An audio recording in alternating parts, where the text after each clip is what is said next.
On January 26, 1700, one of the biggest earthquakes in history hit off the coast of the United States. It had a magnitude of 9, which puts it in the top 10 most powerful earthquakes ever recorded. This earthquake triggered a huge tsunami and changed the coastline all the way from southern British Columbia down to northern California forever. Back then, the area wasn't very populated, but thanks to some clever research, scientists figured out exactly what happened that day by looking at old geological records, tree rings, and even some history from Japan. On the same day as the earthquake, a massive tsunami also hit Japan's eastern coast.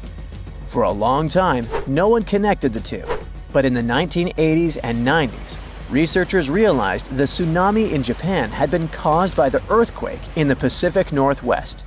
They were also able to pinpoint the exact day, January 26, 1700.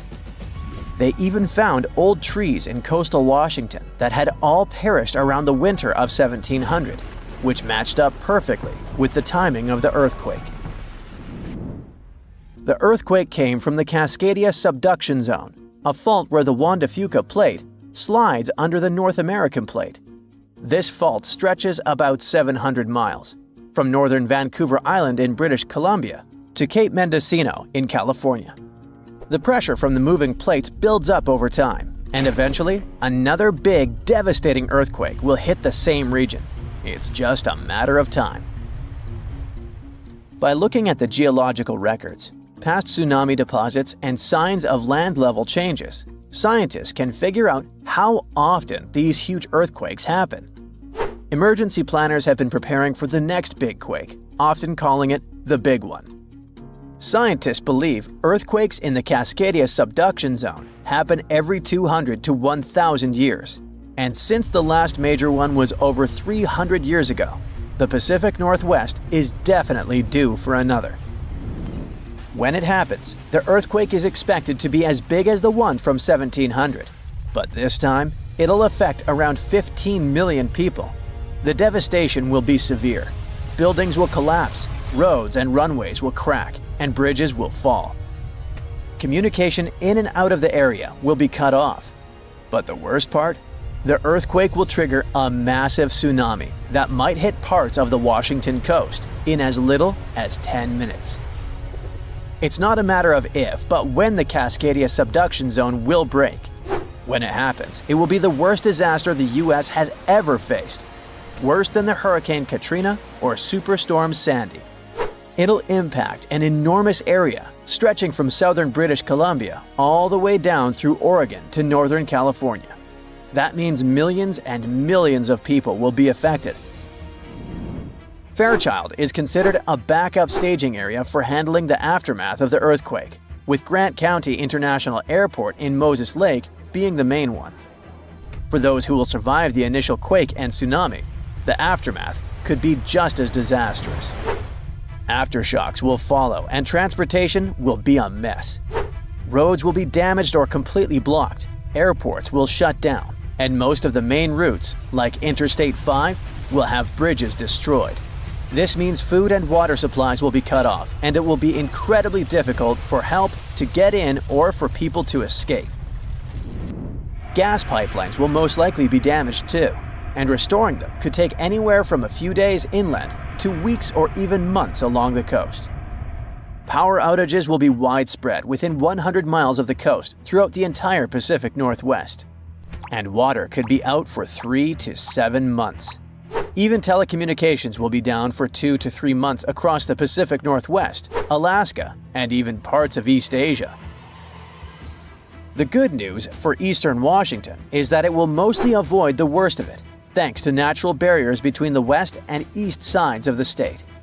The tsunami may hit the Columbia River Gorge, but it will lose energy quickly because of a sandbar under the river. The Cascade Mountains will absorb much of the earthquake's impact, so the east side won't feel it as strongly. And since eastern Washington won't get hit as hard, it'll be up to them to handle the aftermath of the quake. That means helping western Washington, taking in refugees from the areas that got destroyed, and delivering supplies to where they're needed. Scientists have looked at other major 8.0 to 9.0 magnitude earthquakes like the ones in Chile in 1960, Alaska in 1964, and Sumatra in 2004, and Japan in 2011. These kinds of quakes can shake the ground for anywhere between 6 to 10 minutes, and that's a long time for the ground to be shaking. Such quakes are super intense because they happen close to Earth's surface, so it's not just a quick shake. It's a long, strong one that can cause a lot of damage. If the Cascadia earthquake and tsunami were to hit tomorrow, over 13,800 people could lose their lives, and about 107,000 people could be injured. The economic toll in Washington, Oregon, and California could top 70 billion. To put that into perspective, we can compare these numbers with some other major earthquakes. In Chile's 1960 earthquake, about 1,650 people lost their lives. The 1964 Alaska quake resulted in around 140 lives lost. The 2004 Sumatra earthquake and tsunami took the lives of an estimated 280,000 people. And the 2011 Japan earthquake and tsunami caused over 20,000 casualties. Authorities know about the dangers of the Cascadia fault, but even with all the planning, no one can say for sure what will be needed when the big quake hits. Right after the earthquake and tsunami, the areas outside the immediate disaster zone won't be able to help much because roads and airports will be destroyed, and resources will be limited. How can we deal with this kind of disaster and its effects? We don't have all the answers yet. Right now, let's focus on the Cascadia subduction zone. It's a huge fault line that stretches about 620 miles from Vancouver Island to Cape Mendocino in California, sitting about 93 miles off the coast. It's like one tectonic plate is slowly sliding under another. When the plates are close to the surface, about 18 miles deep or less, they get stuck because of friction, kind of like pushing two rocks together. Over time, this creates a lot of pressure. When the pressure finally becomes too much, the plates slip, causing a massive earthquake. This is called a megathrust earthquake, and it can be huge. Below the area where the plates are stuck, there's a zone where the plates move really slowly. We're talking about just a few inches every few months. This slow movement helps to release some of the pressure, but it also builds up more pressure on the parts of the fault that are still stuck. This means that over time, it increases the chances of a huge earthquake happening. These massive quakes, called Great Subduction Zone earthquakes, can be stronger than magnitude 8.5. Megathrust earthquakes are the biggest earthquakes that happen. They can go over a magnitude of 9.0, which is insanely powerful. Just to put it in perspective, a magnitude 9.0 earthquake releases 1,000 times more energy than a 7.0 and a million times more energy than a 5.0. These earthquakes happen when a lot of pressure builds up in a part of the fault that's locked, which means the plate can't move past each other. When that pressure gets too high, the fault finally ruptures, releasing all that built-up energy in one massive shake. The Cascadia subduction zone is super long. That's why if it were to rupture all at once, it could produce a large earthquake. Scientists have studied this region and found that about 18 miles below the surface, the fault is completely locked. The plates there aren't sliding past each other. But deeper down, the plates start to slide more smoothly, causing less friction. This is important because it tells us how much stress is building up in that locked zone, and how it could eventually lead to a major earthquake. So, since 2000, the world has been hit with more than 1,700 earthquakes with magnitude greater than 5. Many happened around the Ring of Fire, located around the Pacific Ocean. In North America, the biggest threat is the San Andreas Fault Line, which can create an earthquake of a magnitude higher than any other, earning it the spine-tingling nickname, the Big One. The potential destruction of California is a terrifying prospect that could have unimaginable consequences. But the Big One is just the beginning of what's to come. Bad news! Scientists have predicted an earth-shattering event that will occur in 2030. like it or not, there's a 70% chance that we'll experience the big one, and it will be an earthquake with a magnitude of 6.7. The San Andreas fault line will cause the big one, but what is scary is that we can't predict it. On the other hand, a massive earthquake occurs every 100 years. This means there's always time to prepare for a natural disaster. If we traveled back in time, we'd see a few significant earthquakes like the ones that wiped out San Francisco and Fort Tejon. Buildings made a long time ago are not quake-proof. They will collapse. Even if they survive, you should not enter them. But buildings are not the most dangerous part. You should watch out for electrical lines and gas pipes. Your hill house might be lovely, but it is extremely unsafe. During quakes, the hill can turn into a massive landslide that will destroy everything in its path. Say goodbye to road trips because all the roads will be ruined. You should have some spare water and food since you won't be able to go to the supermarket. This disaster won't be cheap. It will cost the U.S. around $200 billion to recover from the quake. At least the earthquake will not trigger tsunamis. But there's something it can cause more damage than the big one. The notorious Cascadia subduction zones start in California and ends up all the way in Vancouver, Canada. The San Andreas fault line is nothing compared to this zone. It can wipe the whole coast off the face of the Earth, an example of hyperbole. Subduction zones are tectonic plates forced to be one under the other and constantly pulling apart. One is called the North American Plate and the other is the Juan de Fuca Plate. Zones like these are not to be messed with, since they are terrifying hotspots for earthquake activity and extremely dangerous because they cause massive underwater quakes. But they are underwater, so what can they do to us? Well, they can cause giant tsunamis, flooding cities, and destroying the coastline. Right now, the most active zone is the Ring of Fire. The Cascadia zone might be less active, but it is like a sleeping beast that can wake up and destroy everything in its path, causing a groundbreaking earthquake. The last time all this stress was released was in the year 1700. Unlike the San Andreas quake, this one will cause massive tsunamis and much bigger shocks. Let's hope you'll be camping in an open field at that time, because most buildings and bridges will likely be destroyed. Also, be ready for the aftershocks, as they'll be devastating. Nature won't be spared either. Landslides will change animals' habitats. Even our homes will be changed forever. Luckily, there is a light at the end of the tunnel, and scientists are doing everything they can to ensure our safety. New rules are implemented. Every new building must be able to withstand massive shocks. They're developing modern warning systems, and every new infrastructure must follow strict quake-proof guidelines. The Juan de Fuca and the North American plates are locked together, but they won't stay like that forever. When they unlock, get ready for a massive shake. The closer you are to the epicenter, the more damage you'll experience. But even if you are lucky to be far away, you may still feel the ground shaking for some time. Now, if we compare the Cascadia subduction zone and the San Andreas fault, we'll see how much more dangerous the Cascadia zone is. In 1994, there was an enormous 6.7 magnitude earthquake in the Northridge area, close to the San Andreas fault. Sadly, many people didn't make it, and some were injured. Back then, buildings were not strong and earthquake-proof, and many of them were damaged. The Cascadia subduction zone can potentially cause a magnitude 9 earthquake. A magnitude 6 quake has the power of around 44 million pounds of dynamite, but a magnitude 9 has the power of 44 trillion pounds of dynamite. The strongest ever recorded quake was in Chile. Its magnitude measured 9.5, and it destroyed most everything. So let's say you've survived the quake, but the struggle is far from over. Soon after, a massive tsunami will strike, with waves that might reach up to 100 feet in some areas.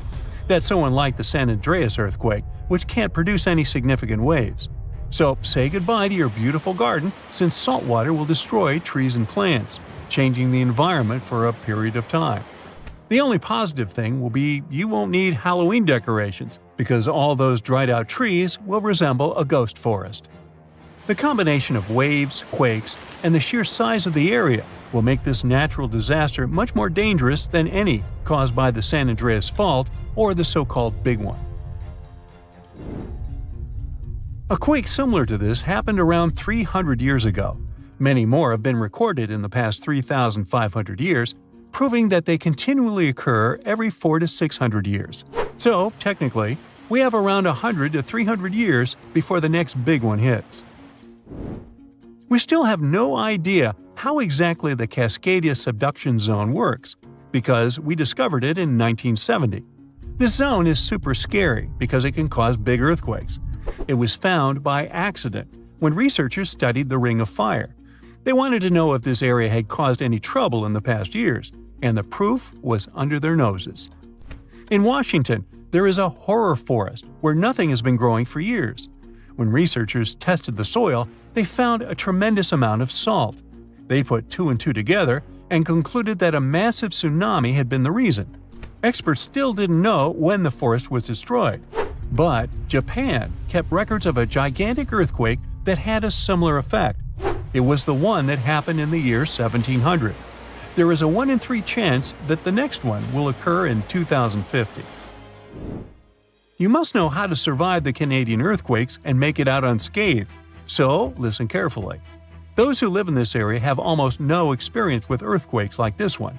Surviving the quake is relatively easy, but the tsunami coming afterwards is the real danger. After the shake, find the highest ground and go there. Only bring the essentials, like food and water. Yeah, leave your baseball card collection at home.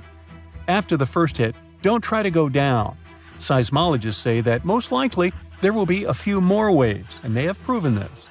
On the 22nd of May, 1960, seismologist Jerry Eston and his 4 friends went to Hawaii to see an expected tsunami that was to happen around midnight. They set up their gear on Wailuku Bridge with an escape route planned. This bridge had been destroyed in the previous tsunami, but the new one was much taller and better.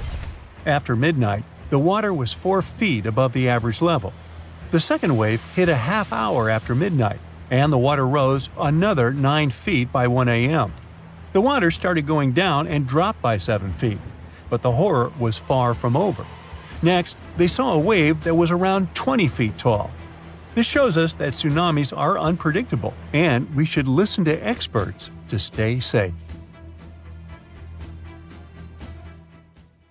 In November 2020, a wave the height of a 4-story building was recorded off the coast of Vancouver Island, Canada. The team at Marine Labs, the company that operates the buoy that got caught in it, couldn't believe the data they saw. Everything was normal, then, unexpectedly, a vast force came, pulled the buoy down, and then sent it up to a peak before taking it even deeper. The probability for such a huge wave to form is once in 1,300 years, so they had to be sure it wasn't a technical mistake.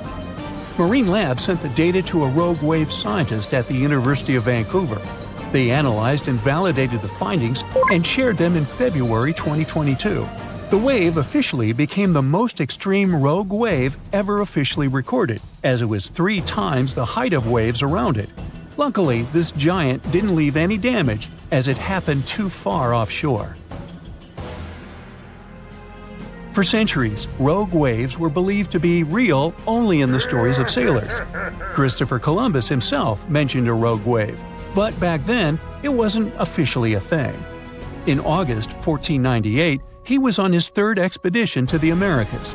As they were passing through a strait near Trinidad, a huge wave lifted the boats. They managed to survive and continue the journey, and the area is still known as the Mouths of the Dragon, named this way by Columbus. Back in 1826, a French scientist and naval officer was crossing the Indian Ocean on his ship, the Astrolabe. They got caught in a terrible storm and witnessed several waves over 80 feet tall. One of them was the height of a 10-story building.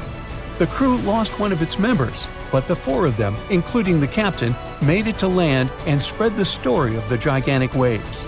But back then, scientists were sure waves couldn't be taller than 30 feet. So everyone took this story as a tale. Witnesses shared many other stories of giant waves coming out of nowhere, but scientists officially recognized the first rogue wave only in 1995. It went down in history as the Doppler wave, or the New Year's wave. This sea monster of the North Sea hit the Norwegian gas platform Dropner on New Year's Day. It reached a height of 84 feet. The waves surrounding it were twice as small. The rig was built to withstand waves up to 64 feet tall and had the most advanced sensors for its time. It became a sensation in the scientific world because it wasn't like any other type of wave they'd studied before. So they gave rogue waves an official definition. It's a wave more than twice as tall as others around it. These bad boys, also known as freak waves, monster waves, and episodic waves, can pop up lightning fast in a stormy sea or show up out of nowhere in calm waters. They have steep sides and a deep trough below, and look like a wall of water rising out of the sea. They're so intense that they can even swallow up rescue helicopters just trying to do their job.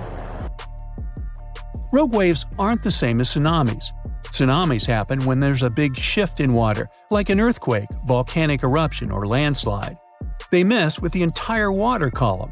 At sea, you might not even notice a tsunami cruising beneath you, but near the shore, as it hits shallow waters, those waves can shoot up to crazy heights.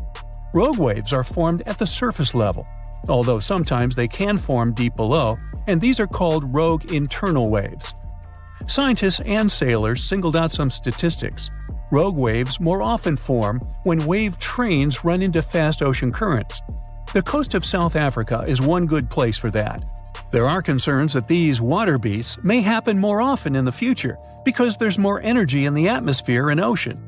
It means larger and more frequent rogue waves and more ships lost at sea. Rogue waves aren't limited to oceans and can even occur in lakes. Lake Superior witnesses something that got the name Three Sisters. It's a series of three large waves, one after another. The second wave covers the ship decks before the first one is gone. The third wave jumps in and adds extra water. These three sisters overload the ship. There's a theory that this phenomenon took down the steamship Edmund Fitzgerald in 1975. Rogue waves are also dangerous because they form rogue holes in the water. When the wave builds up, it draws in all the water around it. So, near the base, these holes can be very deep. If the bow or stern of a ship ends up in one, the ship can instantly sink. Some oceanographers believe that rogue waves are to blame for the disappearance of ships in the notorious Bermuda Triangle in the Atlantic Ocean. Storms from several directions converge in this mysterious area, so rogue waves are more likely to gain force here. And because they can reach a height of 100 feet, they can theoretically bring down an airplane, not just ships. There are two main theories trying to make sense of how rogue waves happen. First up, we've got the linear addition theory.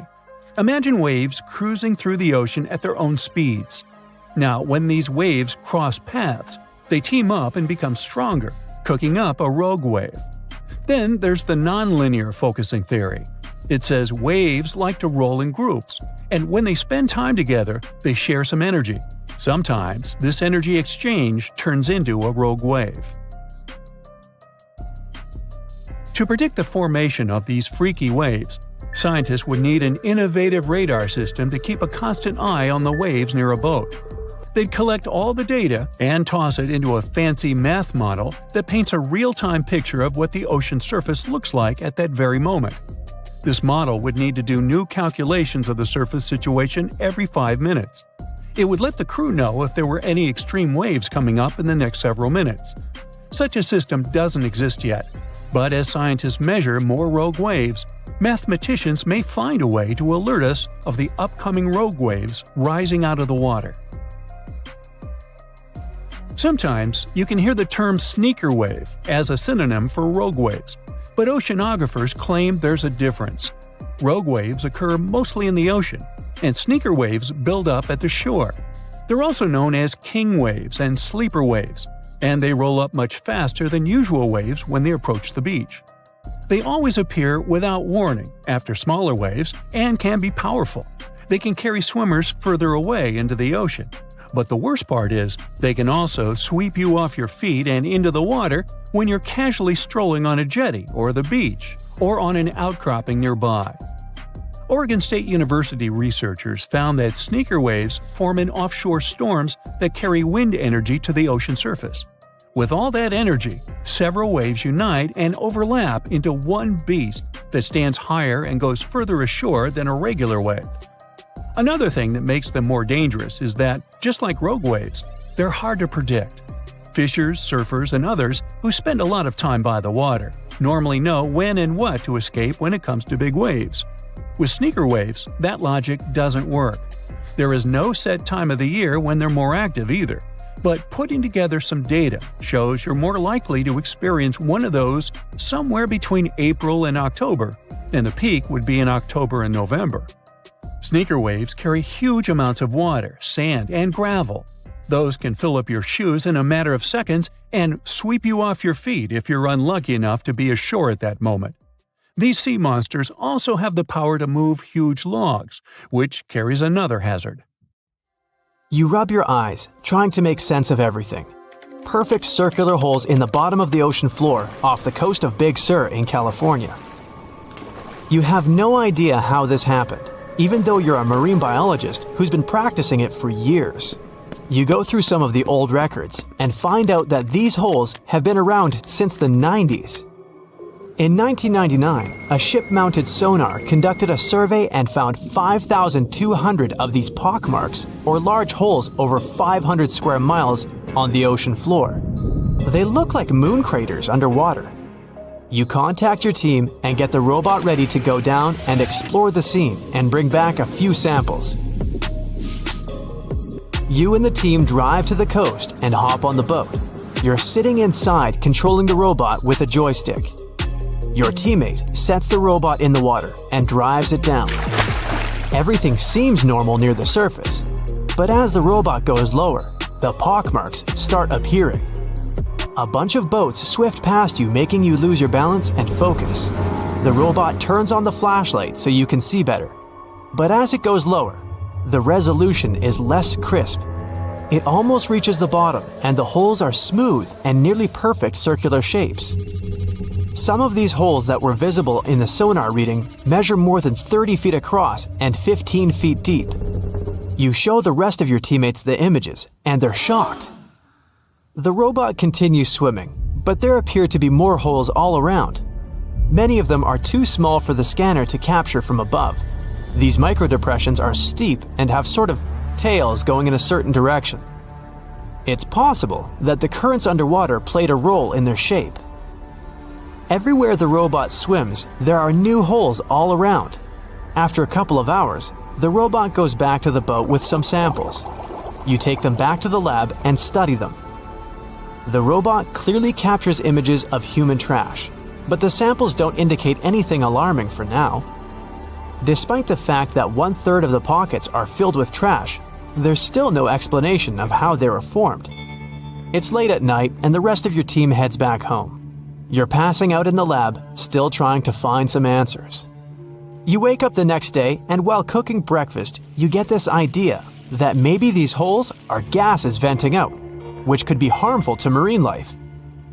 You quickly get the robot and sail out to the ocean once more. This time, you didn't even think about calling your teammates. You place the robot in the water and get behind the screen to control it. The robot descends to the bottom of the ocean and does a survey. So far, the holes still seem to be covered with trash. But some of the holes have marine life dwelling inside, like fish and seaweed. After much scanning, it doesn't look like they're producing any bubbles, which means there aren't any gases venting out, but you're determined to find them. After a while, you reach one of those large pockmarks, and the robot starts scanning around. You find some bubbles coming from a source, but the robot can't reach it. It swims around trying to find a spot, but nothing. You bring the robot back to the lab and work on it. You attach some mechanical arms on it that can lift things and move them. You bring the robot back down to the same spot, but the bubbles aren't as frequent as before. You use the arms to move some of the trash and find out that the bubbles are being produced by a group of crabs chilling next to a pile of plastic. Bingo! The bad news is, you still don't have a clue why the microdepressions and pockmarks exist. As you try to control the robot to go back to the surface, an octopus wraps its tentacles around it, pulling the robot down. You struggle with the controls and push it to maximum power. But the suctions of the octopus are too strong to break off. It's a game of tug-of-war with the octopus and your robot. It takes the robot under a pile of trash, thinking it's lunch. But you use the arms to maneuver the robot out and swim back to the surface. You go back to the lab even more confused. The robot has collected more samples for you to study. Your eye is glued to your microscope, trying to figure out what's going on, but nothing. You decide to do a carbon dating test to determine how old these holes are. After a while, you check out the results and are even more stunned than before.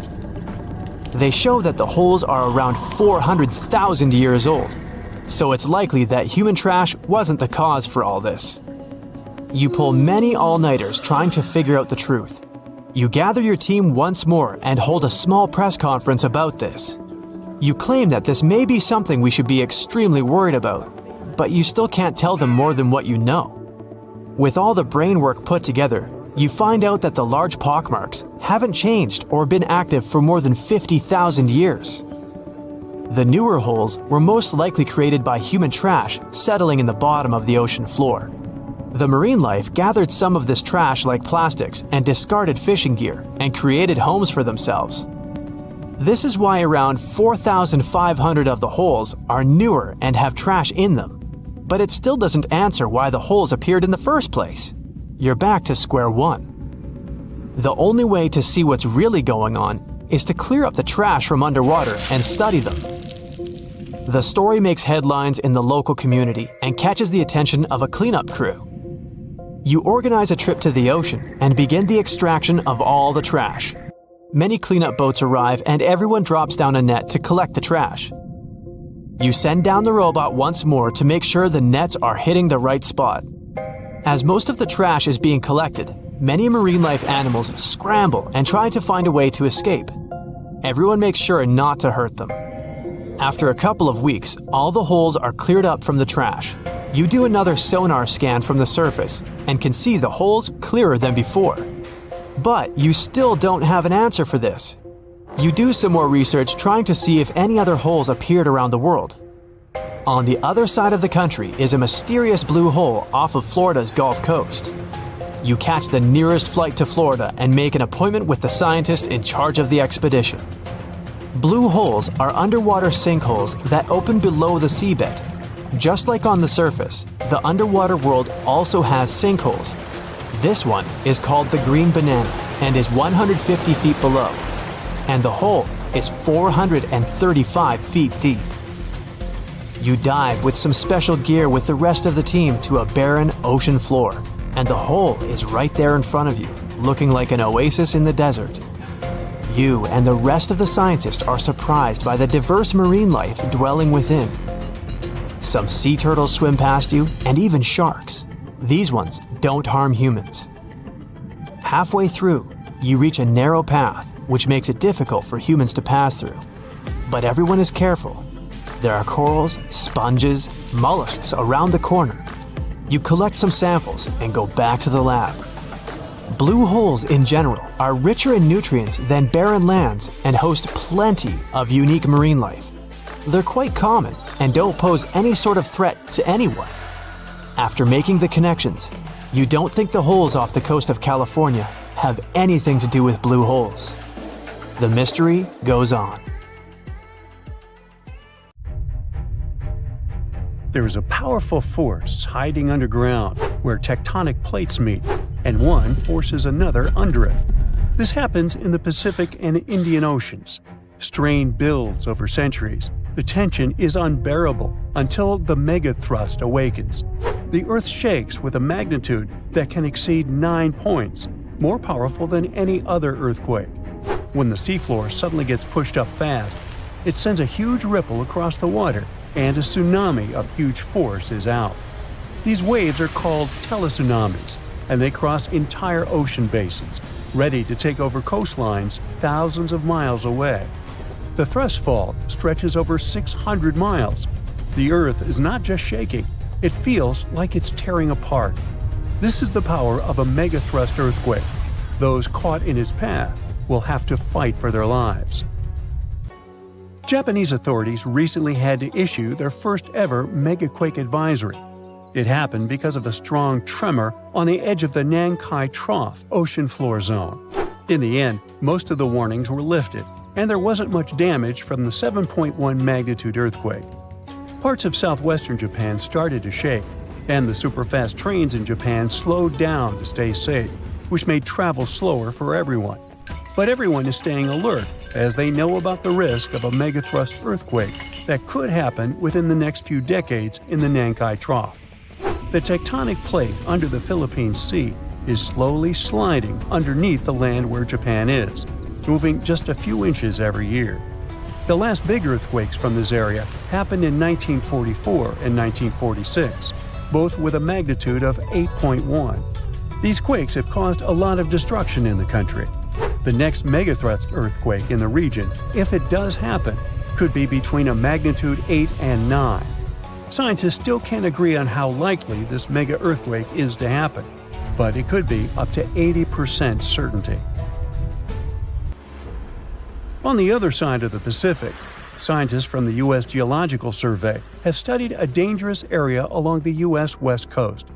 It's called the Cascadia Subduction Zone, and it stretches from northern California to northern Vancouver Island in Canada. Over the past 14,200 years, there have likely been at least 30 big earthquakes in this region. One major quake happens every 500 years on average. But for a long time now, Cascadia has been quiet, and it worries scientists. They think this might be because the area is locked, meaning the tectonic plates are stuck together and building up a lot of pressure. Eventually, the part of the seafloor could suddenly break and move by several feet. The shaking would be just 5 minutes, but it would create a powerful tsunami as the seafloor shifts that would last for 10 hours. If it happens, it's going to be the worst natural disaster in the country's history, according to experts. The ground on some inland hills could turn into something like quicksand.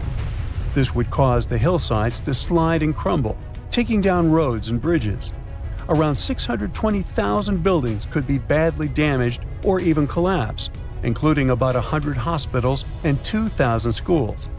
People in Washington state might have to take care of themselves without help for 2 weeks, finding food, water, and shelter on their own.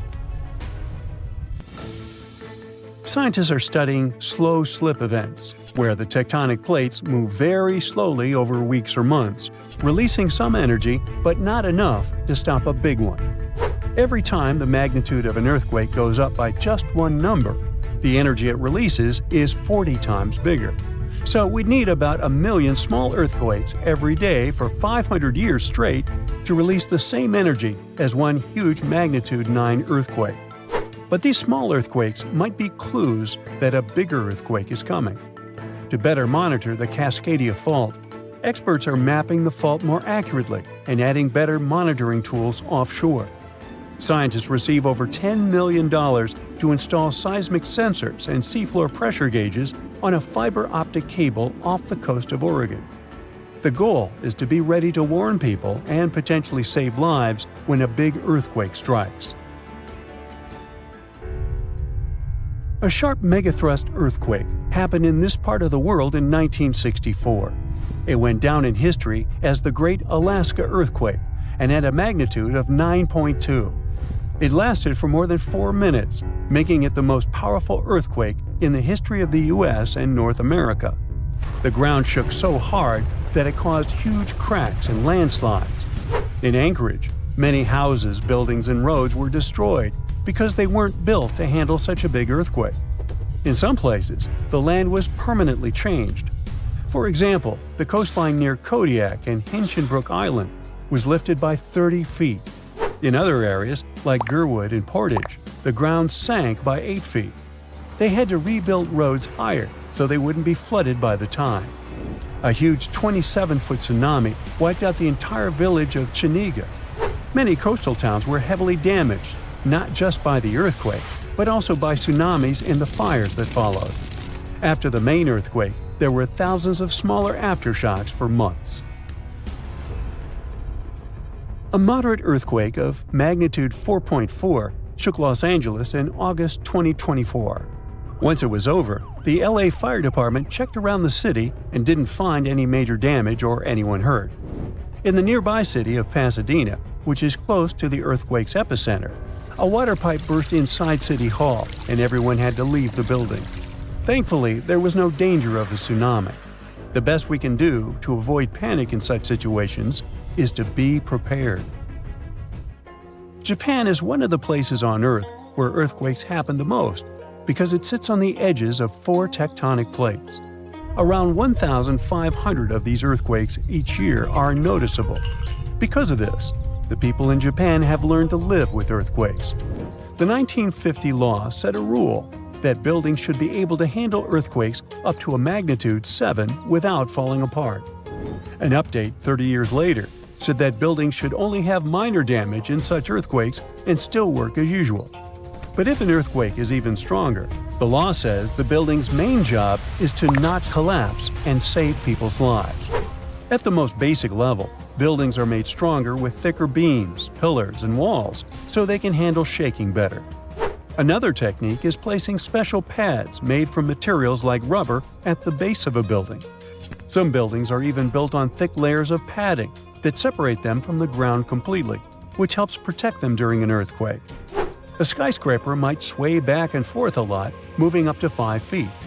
To stop it from getting damaged, engineers can add something called dampers every second floor all the way to the top. These dampers are like giant bicycle pumps, but instead of air, they're filled with liquid. When the building shakes, the dampers push against the liquid inside them. Even though the liquid doesn't squish very much, it can still absorb some of the shaking. When they're building tall skyscrapers, engineers try to make the structure as simple and balanced as possible. This means having each floor the same height and placing the support columns evenly. But sometimes, architects who design skyscrapers don't want to make these compromises because they have creative ideas for how the building should look. Then they have to find compromise solutions. For example, Tokyo's Skytree Tower, one of the tallest buildings in the world, is designed in a futuristic style but also includes special features to protect it from earthquakes. It has a central pillar, like in traditional Japanese pagodas, and seismic dampers that help absorb the energy from an earthquake, keeping the building safe.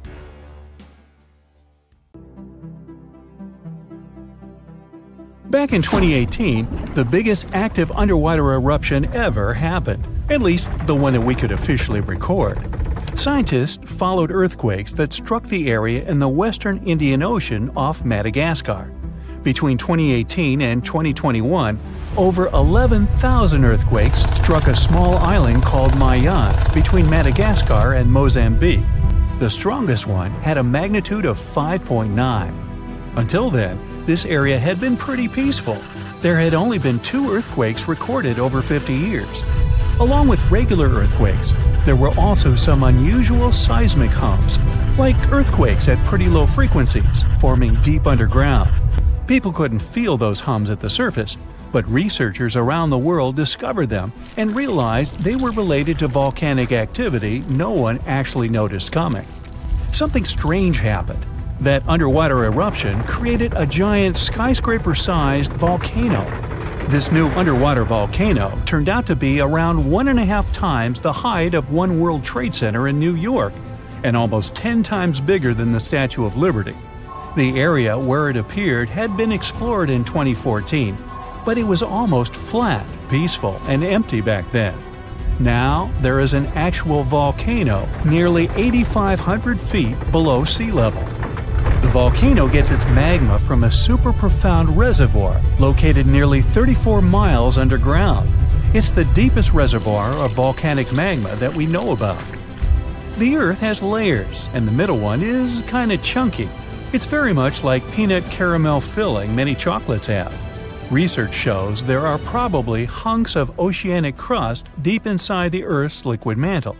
They're stuck there, creating large lumps in something that was supposed to be a smooth layer. Our planet has a rigid outer layer. It includes a hot upper mantle and cracked crust.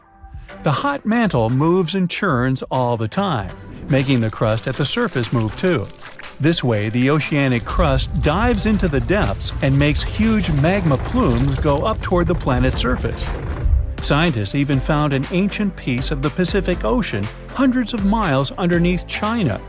Those are the old remains of the Pacific seabed from long ago, and they were pulled downward below Earth's surface into the mantle transition zone. This rocky slab that used to be at the bottom of the ocean is made of the crust and some solid parts of the upper mantle. Most of the volcanic activity on our planet happens where we don't even see it, under the surface of the ocean. About 70% of all volcanic activity happens in the oceans, and mostly in the area of the South Pacific, with over 1,100 volcanoes squeezed into that area. Coastal cliffs, mountain changes, soils, and sediments that line valleys. These are only a small portion of the rocks on our planet. Oceans hide so much more deep down below the Earth's surface. In between the Earth's surface and its core is the mantle. It's a warm, thick layer of rock that moves and flows constantly. Some hundreds of miles below, there's a place where diamonds grow. As they form, they go through high temperatures and pressure, after which they eventually freeze. That way, when they arrive at the surface, scientists can explore their structure, find out how they formed, and understand better what's going on in the depths of our planet. Thanks to diamonds, they realized the mantle was very wet, and it possibly contained much more water than all the oceans on Earth. Our planet is eating up its own oceans. As its tectonic plates move, dive, and go beneath one another, they drag huge amounts of water into the Earth's interior. The water beneath the surface of our planet can help with developing magma and lubricate faults, which actually makes earthquakes more likely to happen. Water is actually stored in the minerals. It gets incorporated into the planet's crust when new oceanic plates form. They go through the process of bending and cracking as they grind under other plates, and huge amounts of water then go deep into the crust and mantle. Scientists research an area that's 18 miles under the surface. They realize these zones pull 3 billion teragrams, which is more than 2 billion pounds. Any ocean is like a whole new world. There are incredible sceneries below the surface, magnificent waterfalls, lakes, and rivers. There are thick layers of salt beneath the seafloor, and rivers and lakes form because seawater goes through those layers and dissolves them, creating something that resembles pools. The dissolved salt makes the surrounding water denser. That water then settles there, which eventually forms underwater lakes or rivers. But there are also mountain chains, trenches, canyons. There's a canyon in the Bering Sea with more than 8,500 feet of vertical relief. This makes the Grand Canyon look way smaller than it is, since the underwater canyon is nearly 2,500 feet deeper. Deep parts of the ocean are really cold. The temperature of the water can be about 40 degrees, but at the bottom, water can get boiling hot. There are hydrothermal vents in the seafloor. Those are the hot springs located at the edges of tectonic plates. The water they release can reach a temperature of up to 750 degrees Fahrenheit, but the pressure at such depths is very intense. So intense, no human being can handle it. Still, it's the pressure that keeps the water from boiling. Ocean depth is on average 2.3 miles. Light waves can still enter at 3,280 feet, even though it's in a very small amount. So all the mysteries hidden below that point remain in total darkness. The actual illuminated part of the ocean goes until 600 feet. Even though the sun gives us light, most of our planet is dark all the time. It's all because of the oceans, covering over 70% of our planet. The loudest sound that came from an ocean, and of the loudest sounds ever recorded, came from an ice quake. It was so loud, researchers picked it up by sensors more than 3,000 miles away. There was a seismic activity that made frozen ground break down. The Antarctic ice sheet is bigger than the continental part of the United States and Mexico together. A big iceberg from Antarctica holds over 20 billion gallons of water, which could make a 5-year water supply for 1 million people. Humans can generally drink sea ice, although we can't drink seawater. As time goes by and the ice ages, the brine trapped between ice crystals drains out. That way, ice becomes fresh enough to consume it. If all the ice sheets and glaciers we have on the Earth melted at the same time, the sea level would rise another 260 feet, which is just a little shorter than the Statue of Liberty, the height of a 26-story building. Clams live long enough to tell us more about oceans past. Ancient mollusks can live for more than 500 years. To learn more about a tree, you can use its rings to see how old it is. To learn how old a mollusk is, you can examine its rings within the shell and tell.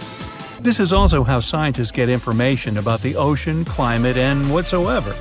Clams can help take a look at what happened about 1,000 years ago. The Earth doesn't have 4 but 5 oceans now.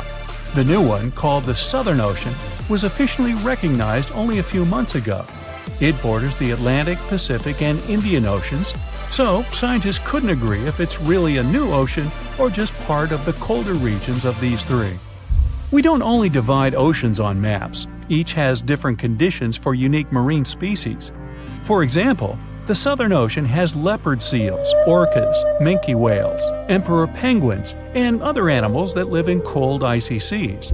It's also home to krill, small creatures that look like shrimp and are food for many bigger animals that live there.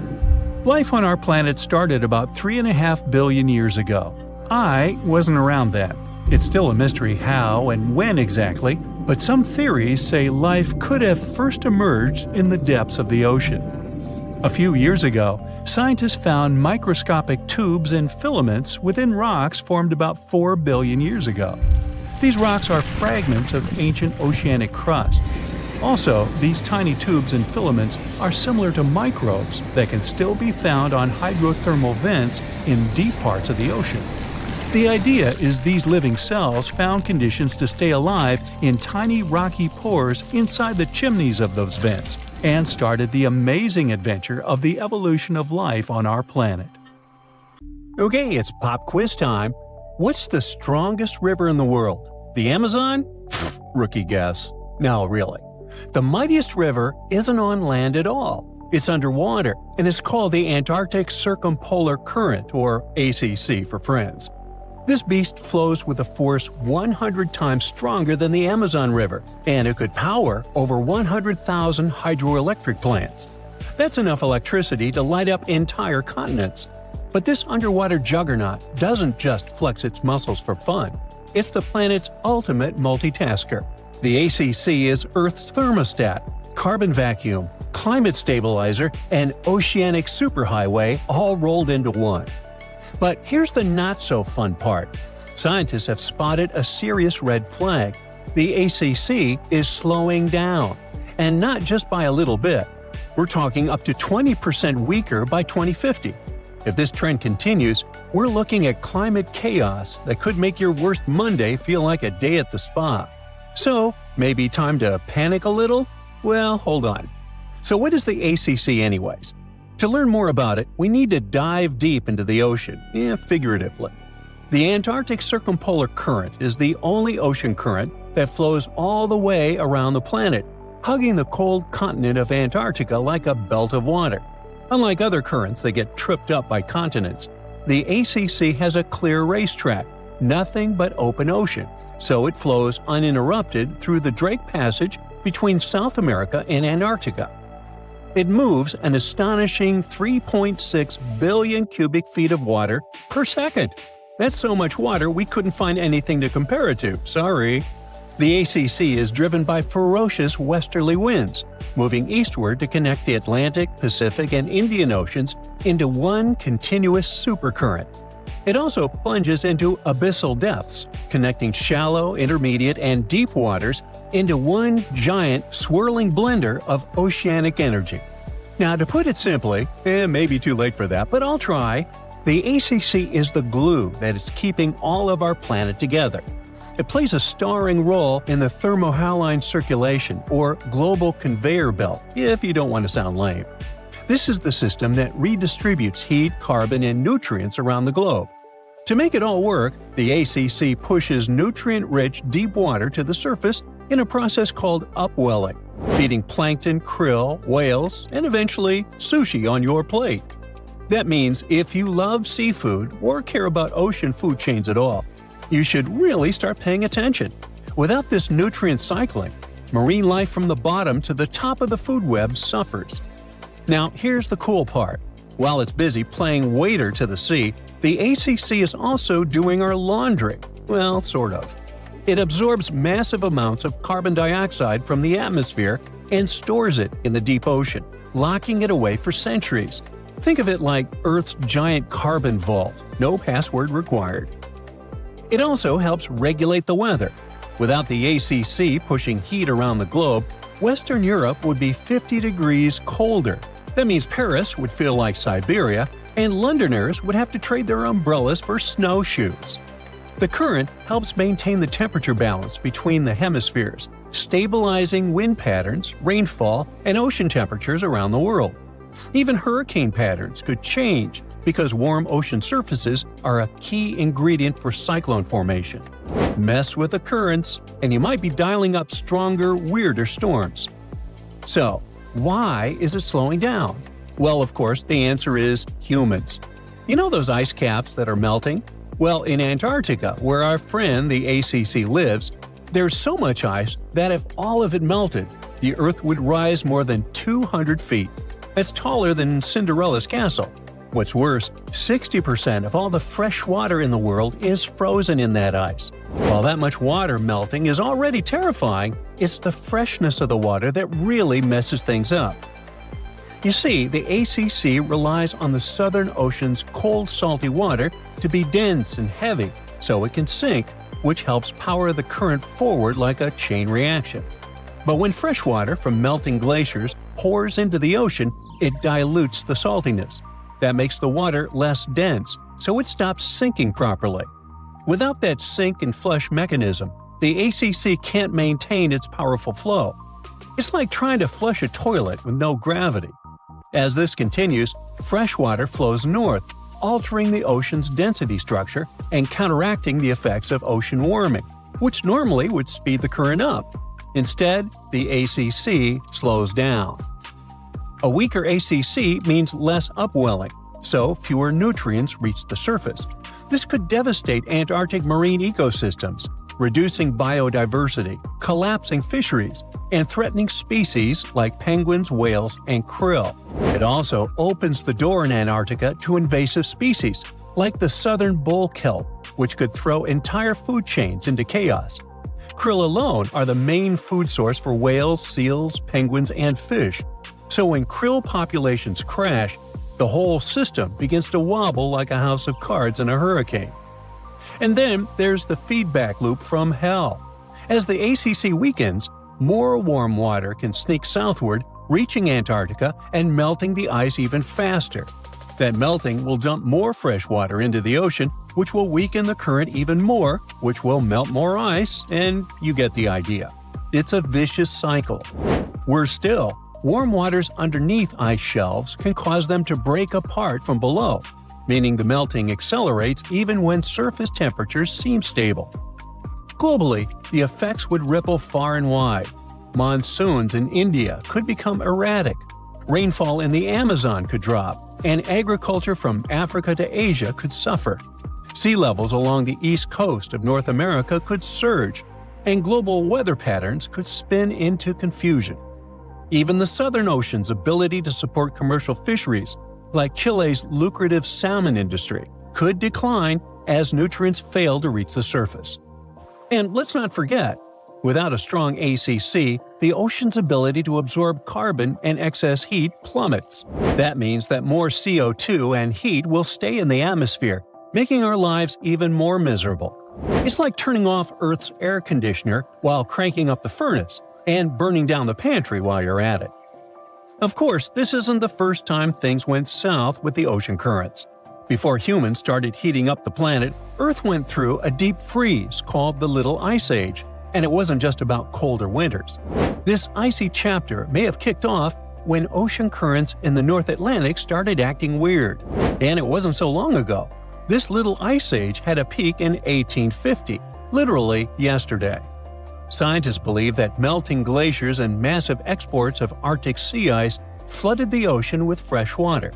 That fresh water messed with the ocean's usual saltiness and density, weakening powerful systems like the AMOC, short for Atlantic Meridional Overturning Circulation. That's a mouthful. It's another crucial piece of the global conveyor belt puzzle. As these currents slowed down, less warm water reached the north, sea ice spread farther, and temperatures dropped even more. And here's the spooky part. Records from seashells near Iceland showed that this shift didn't happen all at once. It came in two waves, like the planet was struggling to stay stable before tipping into a colder world. And because the AMOC is also part of the crazy life support system of planet Earth, everything is connected.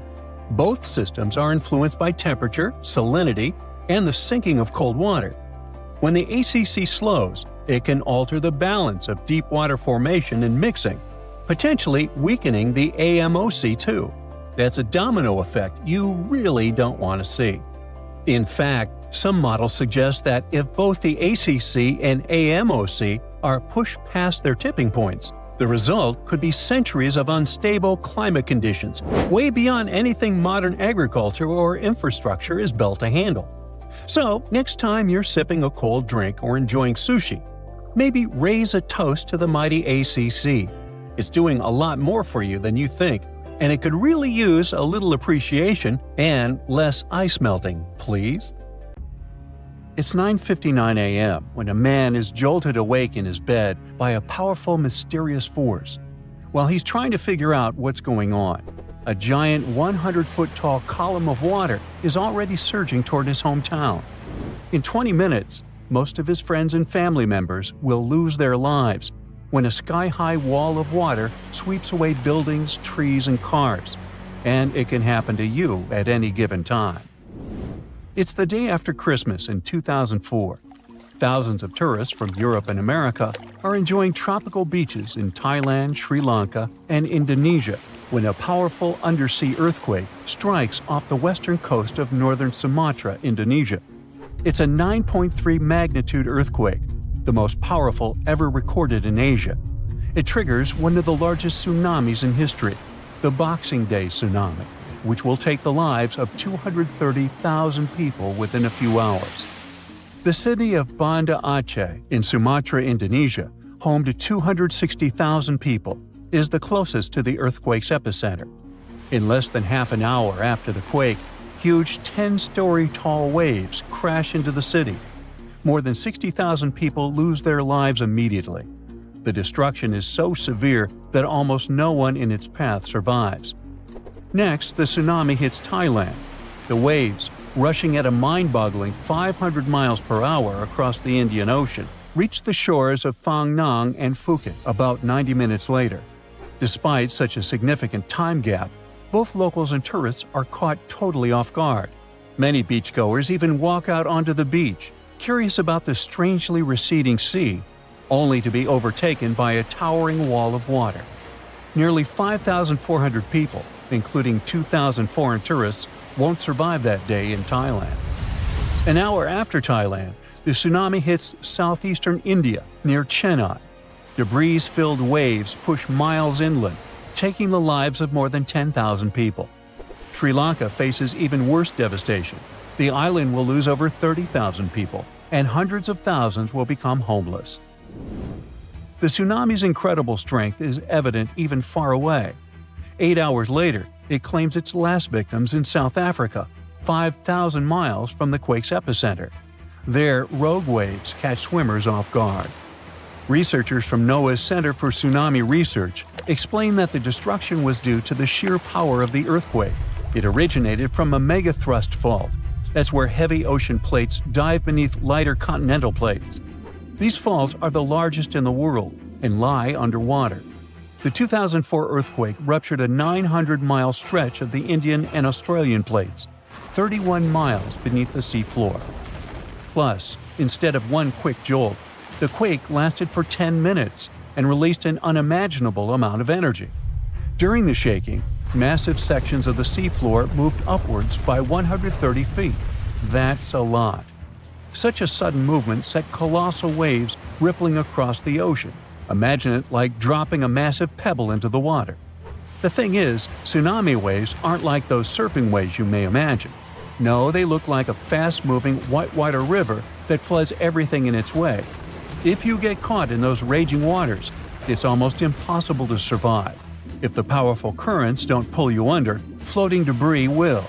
That's the reason why, during earthquakes, there are usually many injuries and fewer lives lost. With tsunamis, it's the opposite. There's way fewer injuries than fatalities because it's too hard to survive.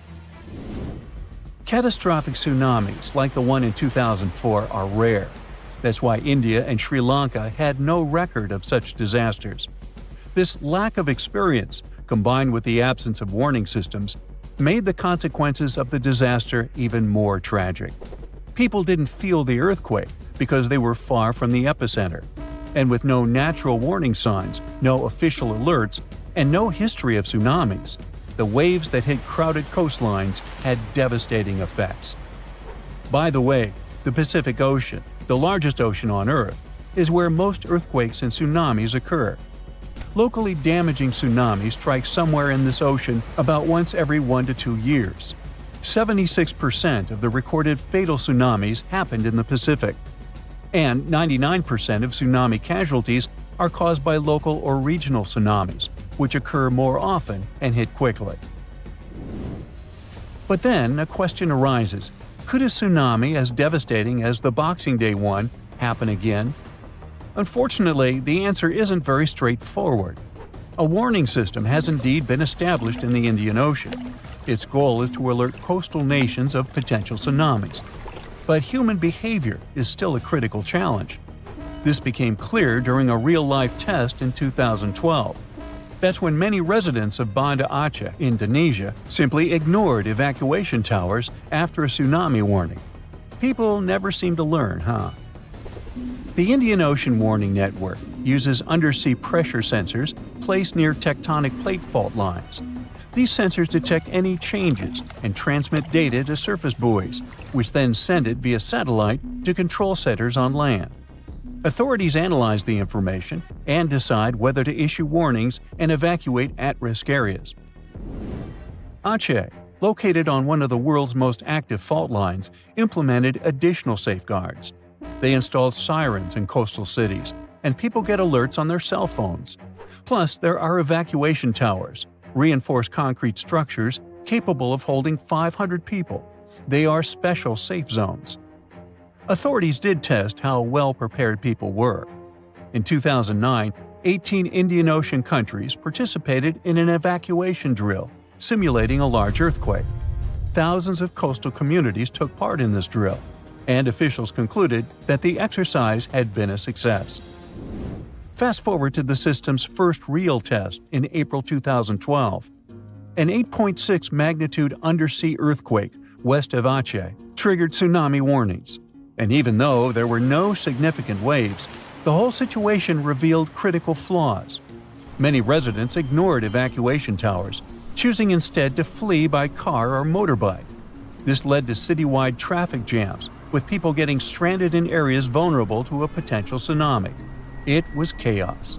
Some residents even went back to the beach to look for the signs of a tsunami, which is a life-threatening mistake. So apparently, there is still a lot of work to do when it comes to tsunami survival. But what you need to know by heart is the signs of an impending tsunami. First of all, it's severe ground shaking.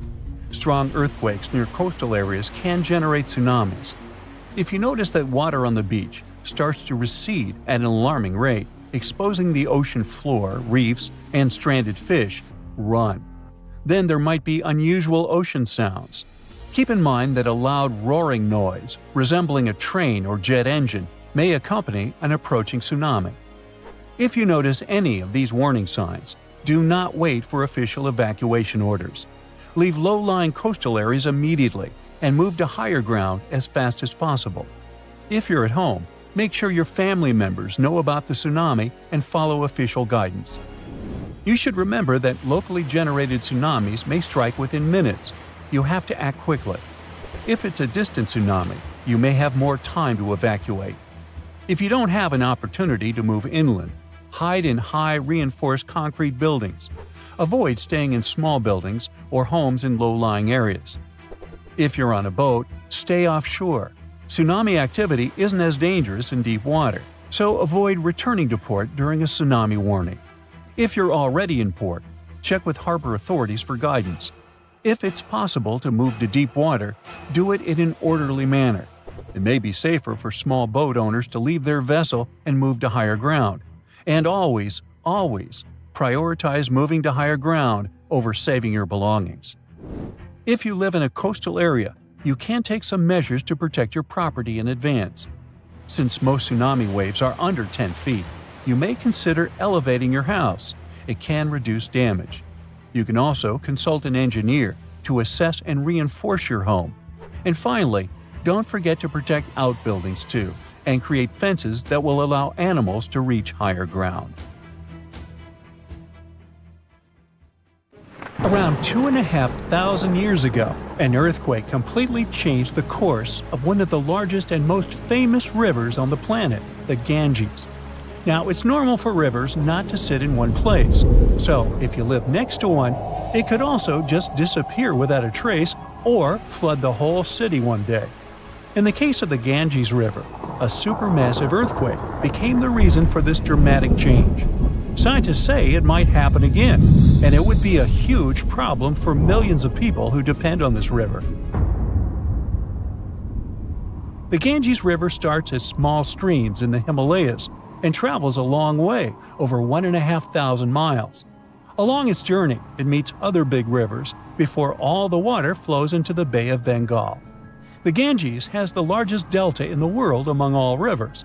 Just like many other rivers in the region, it slowly changes its path over time. These changes, if they happen when a river wears away its banks, usually takes a long time, sometimes decades. Scientists have discovered that the Ganges-Brahmaputra river system has shifted several times over the last 6,000 years. When they looked at satellite images of the Ganges Delta, they noticed something interesting. There was a crescent-shaped dip in the ground about 28 miles away from where the river is flowing now. This depression was over 1 mile wide and stretched for many miles. They thought it might have been an old main channel of the Ganges River a long time ago.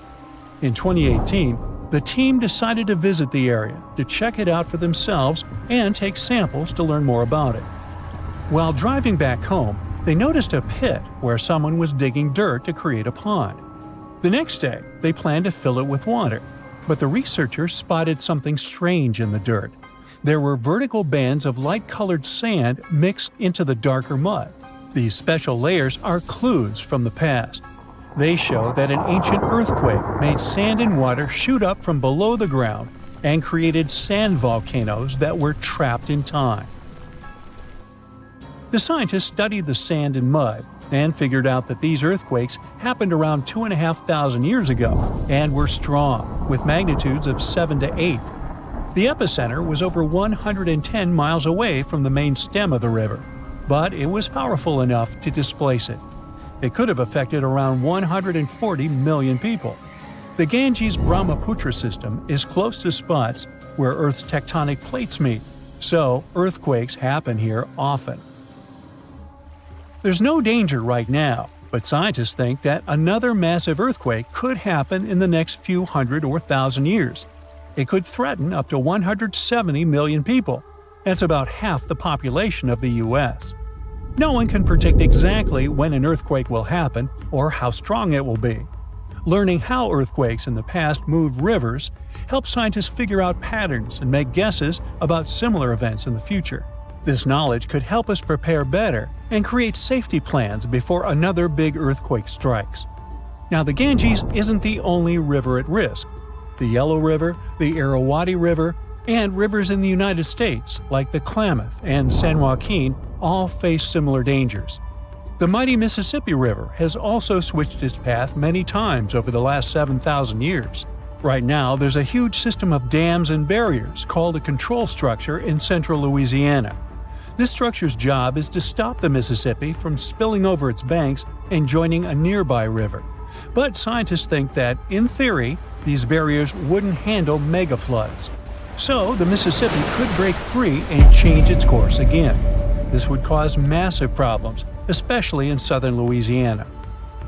One of the recent examples when a river changing its course caused disaster was the Kosi River in India.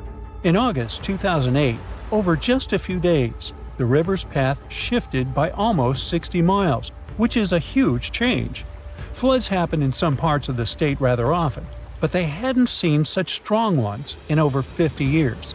They affected around 1,000 villages and 3 million people, and about 1 million people had to be evacuated to safety. Since many of these people hadn't faced floods in so long, they weren't ready to handle it quickly. It caused even more damage to their homes and lives. Scientists have been trying for decades to figure out what exactly makes rivers suddenly change their course. A new study explains that two things work together to make a river to do it. This process is called avulsion. First, there's the setup, which is like building up tension before something big happens. Over time, sediment, sand, dirt, and other stuff carried by the river gets deposited in certain places. It either raises the river above the land around it, or makes a nearby slope steeper than the river's current path. Then there's the trigger, which is like the final straw that makes everything happen. This trigger could be a big flood, an earthquake, or even something like a pile of logs blocking the water. Now, researchers looked at satellite images of about 170 cases of avulsion from the past 50 years. They noticed these events happen most often near river mouths and near mountains. Rivers were about 3 times more likely to change course in these places than in the areas between them. They also studied 58 river channels in detail, using super clear maps to measure super elevation. That's how high the river is compared to the land around it. They also measured slope advantage.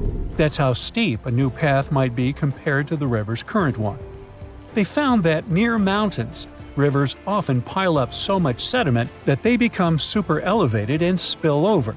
But near river mouths, like in deltas, rivers need a steep slope advantage to break through the mud and form a new path. These two factors work together like a seesaw. If one is stronger, the other doesn't need to be as strong for an avulsion to happen. To figure out where a river might go if it changes course, the researchers created a smart computer algorithm. This tool uses maps to measure the terrain steepness and the river's flow to predict where the river might move. They tested it on 10 past avulsions, and it correctly guessed the path every single time. Scientists hope they could use these findings to protect people living near rivers from sudden floods. Rivers changing course played a big role in creating one of the first organized administration systems in the world. Scientists found clues for this in the territory of ancient Mesopotamia. This name means the land between two rivers, and it was between the rivers Tigris and the Euphrates. People living there relied on these rivers for water, food, and transportation. Scientists wanted to figure out how these sudden changes in these rivers affected ancient people. To do this, they used two kinds of maps. The archaeological maps show how ancient cities grew over time, including what types of buildings people built. Certain buildings, like big palaces or city walls, could show when each city first had an organized administration. The second kind of map showed where the Tigris and Euphrates rivers flowed long ago. They often shifted, sometimes slowly, and sometimes very quickly and dramatically. Around the year 5000 BCE, Mesopotamia started to become drier, and farming became harder. Farmers had to grow their crops near rivers, where they could use the natural floods to water their fields or dig little channels to bring river water to their plants. Because farming was so important, towns and cities grew near the rivers too, so people could stay close to their food.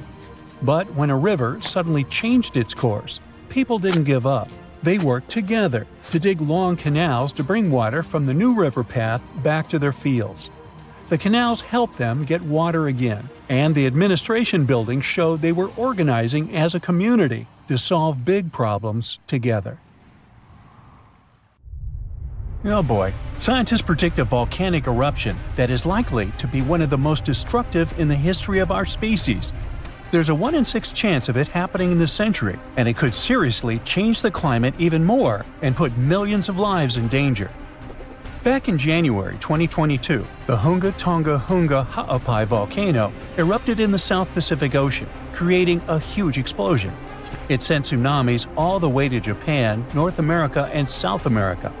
Tonga itself was hit hard, with damage costing nearly 20% of the country's entire economy. Now, researchers at the Niels Bohr Institute in Copenhagen have studied ice samples from Greenland and Antarctica, and their findings are worrying, predicting potential global volcanic disaster.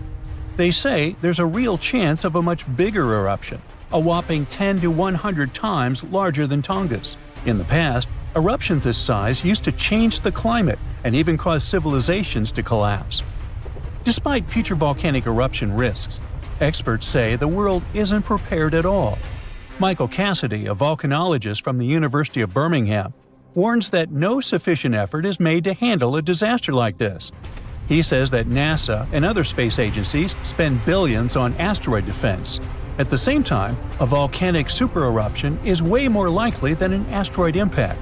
And right now, there's no global plan for dealing with a massive eruption, even though it's likely to be far more destructive. The last magnitude 7 eruption happened in 1815 at Mount Tambora in Indonesia. Then, thousands of people lost their lives in just a few days. The disaster also disrupted weather and caused food shortages worldwide, affecting millions. That eruption was the biggest in recorded history. It blasted a massive cloud of particles into the sky. Those particles blocked sunlight, cooled the planet, and caused worldwide chaos. The year after the eruption became known as the Year Without a Summer. Temperatures plummeted, crops failed, famine spread, and a cholera pandemic broke out, leading to tens of thousands of lost lives. A shocking fact, the eruption may have even inspired Mary Shelley to write Frankenstein while stuck indoors during the unusually cold summer of 1816 in Switzerland. Now, since then, many volcanoes have erupted, but none have matched Tambora's scale. Now, over 200 years later, scientists warn that there's a new supervolcano threat. Another massive eruption could be on the way, and the world might not be ready for it. So, while scientists seriously discuss the likelihood of the next volcanic eruption, experts are calling for urgent action to prepare before it's too late. So, the thing is, a massive volcanic eruption today could be even more devastating than the Year Without a Summer. Unlike back then, we're already dealing with all kinds of weather changes and a more fragile global system, which could make the effects even worse. Dr. Michael Rampino, a geological scientist, warns that the world is more unstable now, and it means that a modern-day mega-eruption could have even more severe consequences. But this time, greenhouse gases from fossil fuels may make the aftermath of such an eruption even colder instead of warmer. So we're talking about volcanic activity endangering humanity. Dr. Thomas Aubrey, a volcanologist, found that in a hotter, more turbulent atmosphere, the sulfur dioxide gas released by a volcanic eruption would spread faster and farther than in the past. This gas forms sulfate aerosols, which reflect sunlight and cause global cooling. Because these tiny particles would be more evenly distributed, they'd have a stronger cooling effect than in 1815. Another atmospheric scientist at Cambridge explains that the size of these airborne particles matters. It affects how they absorb sunlight, and in a future warmer climate, an eruption could make the surface cooling stronger by 15%. At the same time, there are still many unknowns. Scientists from the University of Geneva say that we're only beginning to understand the full impacts of such an event. It's also difficult to precisely estimate future volcanic eruption risks, since we have very little data on older eruptions. So, to understand past volcanic activity, researchers analyze ice cores from Greenland and Antarctica, as well as ancient tree rings. Those act as historical records of weather changes. These measurements suggest that several eruptions in the past few thousand years temporarily cooled the planet by about 2 to 2.5 degrees Fahrenheit. One of the most catastrophic examples is the 1257 Somalus eruption in Indonesia, which was so powerful that it likely triggered the Little Ice Age. It was a period of global cooling that lasted for hundreds of years. More recently, the 1991 Mount Pinatubo eruption in the Philippines slightly cooled Earth for a few years. Because this eruption happened in the satellite era, scientists were able to measure exactly how much sulfur dioxide was released and how it affected the atmosphere. But even with modern tools like satellites and seismic instruments, scientists still have difficult times forecasting the next big volcanic eruption. Luckily, even though we can't predict the exact timing, we can study worst-case scenarios to help authorities prepare.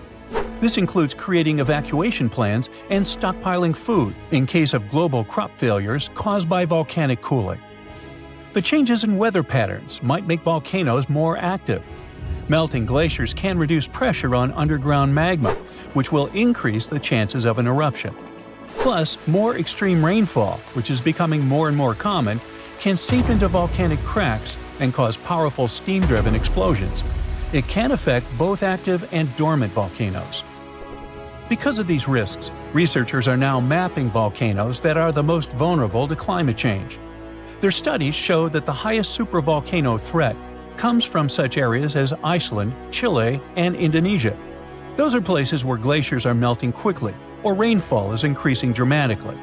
A 2022 study found that 716 volcanoes worldwide, that's about 58% of all known active above-ground volcanoes, could be triggered by extreme rainfall, increasing the likelihood of another mini ice age.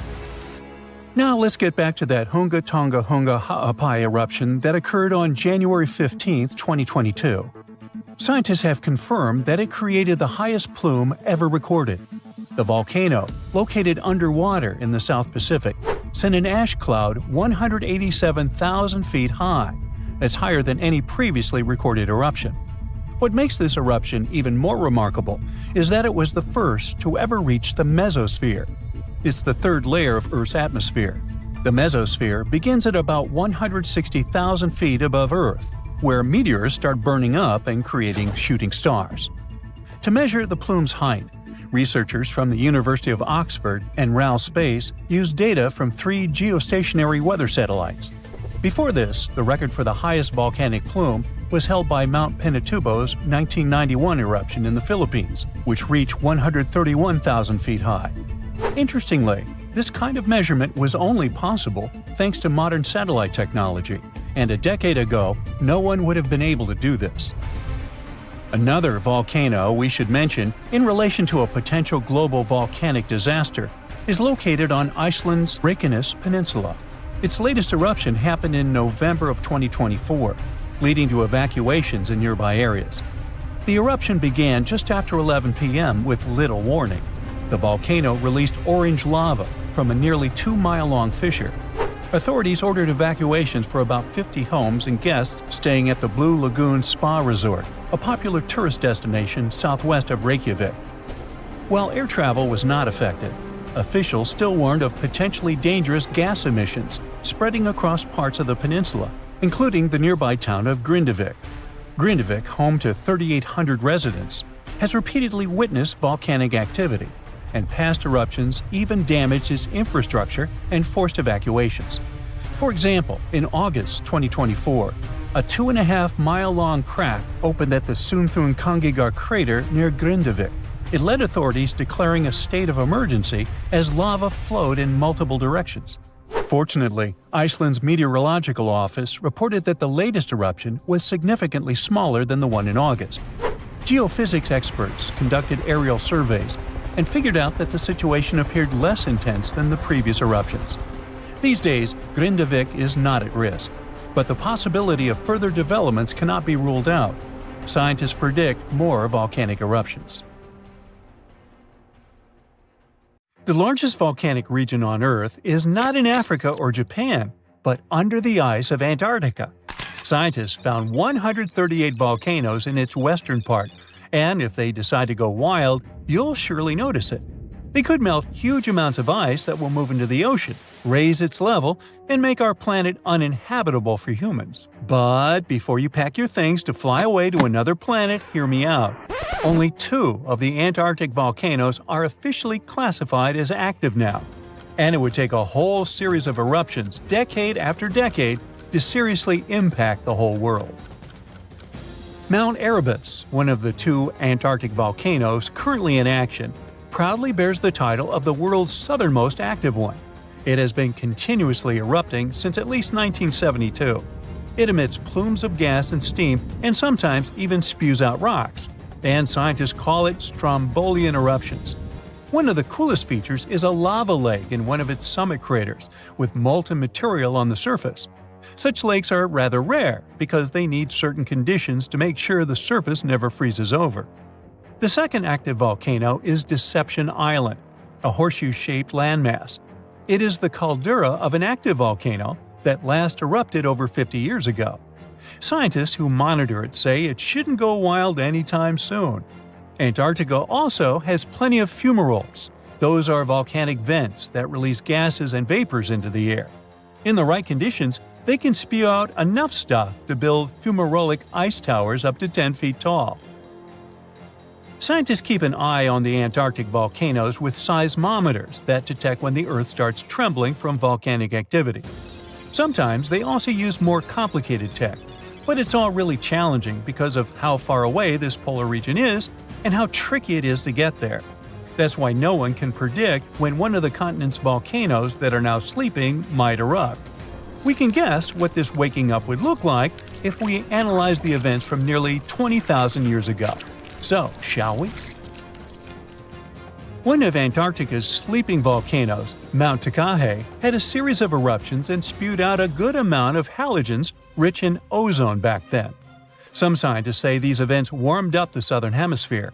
Glaciers started to melt and help finish the last ice age.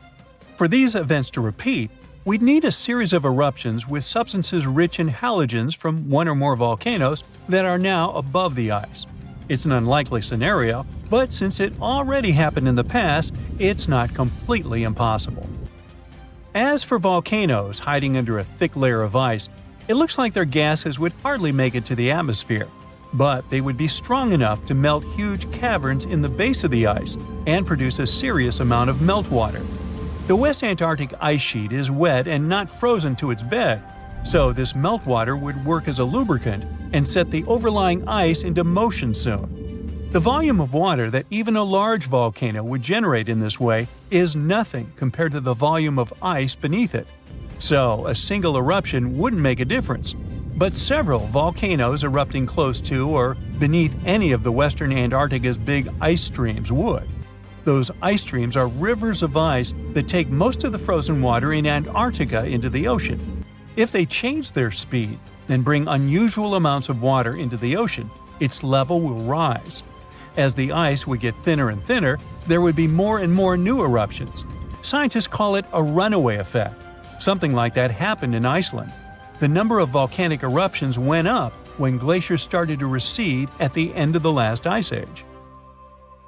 So, it looks like, for massive changes, several powerful volcanoes above the ice with gases full of halogens need to get active within a few decades of each other and stay strong over many tens to hundreds of years.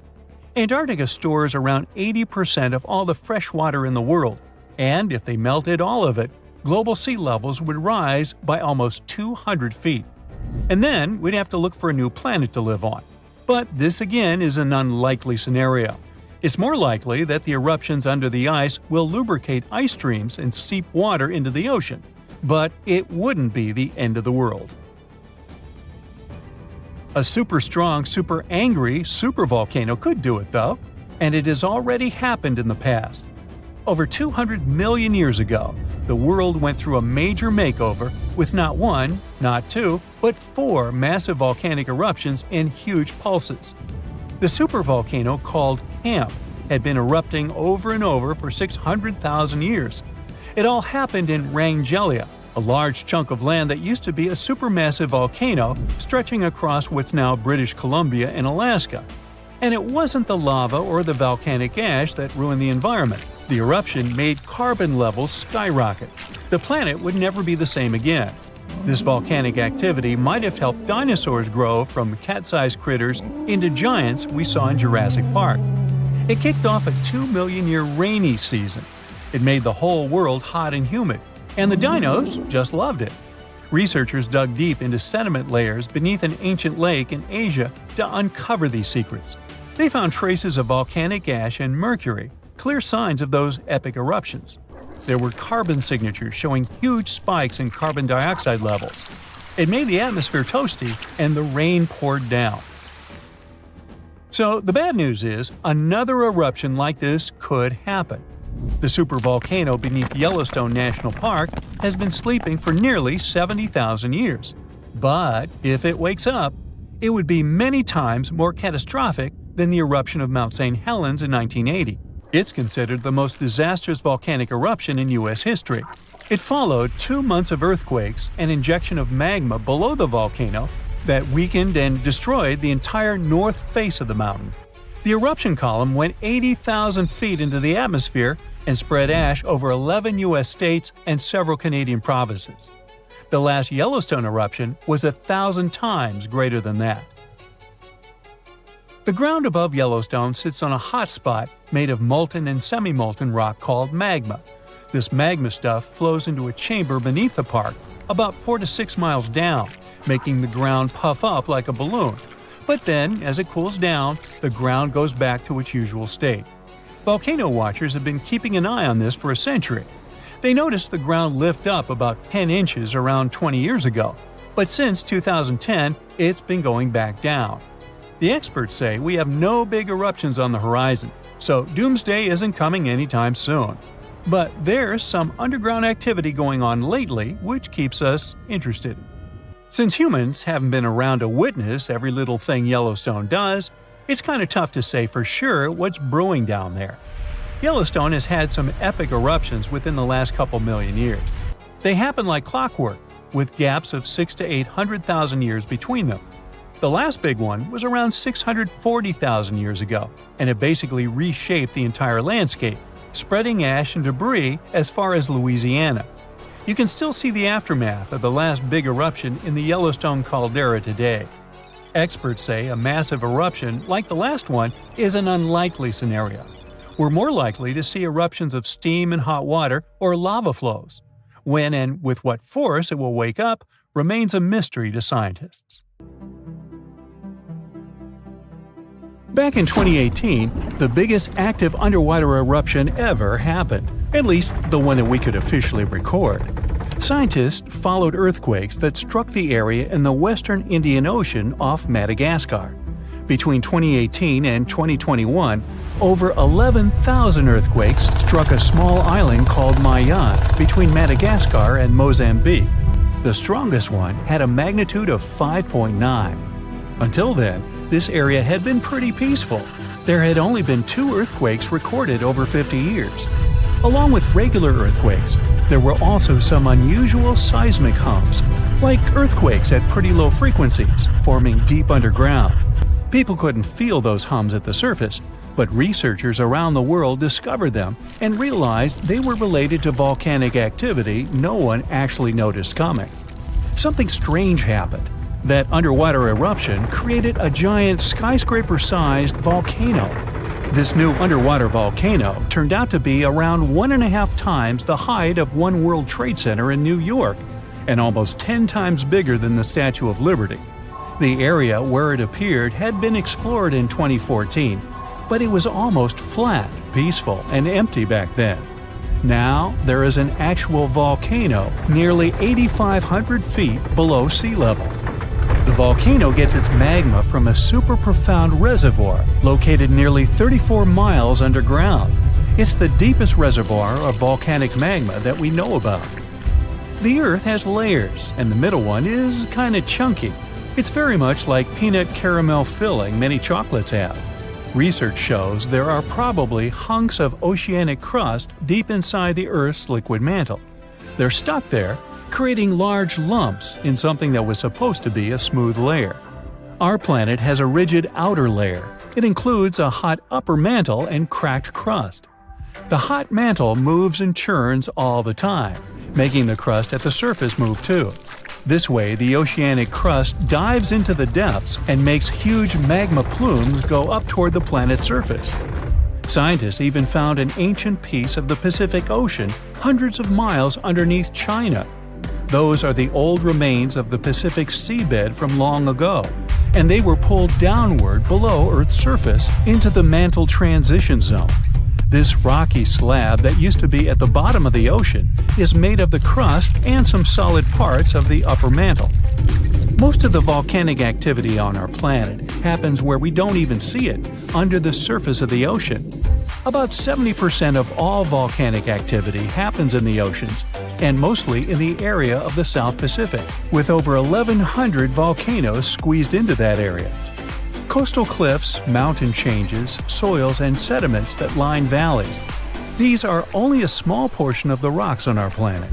Oceans hide so much more deep down below the Earth's surface. In between the Earth's surface and its core is the mantle. It's a warm, thick layer of rock that moves and flows constantly. Some hundreds of miles below, there's a place where diamonds grow. As they form, they go through high temperatures and pressure, after which they eventually freeze. That way, when they arrive at the surface, scientists can explore their structure, find out how they formed, and understand better what's going on in the depths of our planet. Thanks to diamonds, they realized the mantle was very wet, and it possibly contained much more water than all the oceans on Earth. Our planet is eating up its own oceans. As its tectonic plates move, dive, and go beneath one another, they drag huge amounts of water into the Earth's interior. The water beneath the surface of our planet can help with developing magma and lubricate faults, which actually makes earthquakes more likely to happen. Water is actually stored in the minerals. It gets incorporated into the planet's crust when new oceanic plates form. They go through the process of bending and cracking as they grind under other plates, and huge amounts of water then go deep into the crust and mantle. Scientists research an area that's 18 miles under the surface. They realize these zones pull 3 billion teragrams, which is more than 2 billion pounds. Any ocean is like a whole new world. There are incredible sceneries below the surface, magnificent waterfalls, lakes, and rivers. There are thick layers of salt beneath the seafloor, and rivers and lakes form because seawater goes through those layers and dissolves them, creating something that resembles pools. The dissolved salt makes the surrounding water denser. That water then settles there, which eventually forms underwater lakes or rivers. But there are also mountain chains, trenches, canyons. There's a canyon in the Bering Sea with more than 8,500 feet of vertical relief. This makes the Grand Canyon look way smaller than it is, since the underwater canyon is nearly 2,500 feet deeper.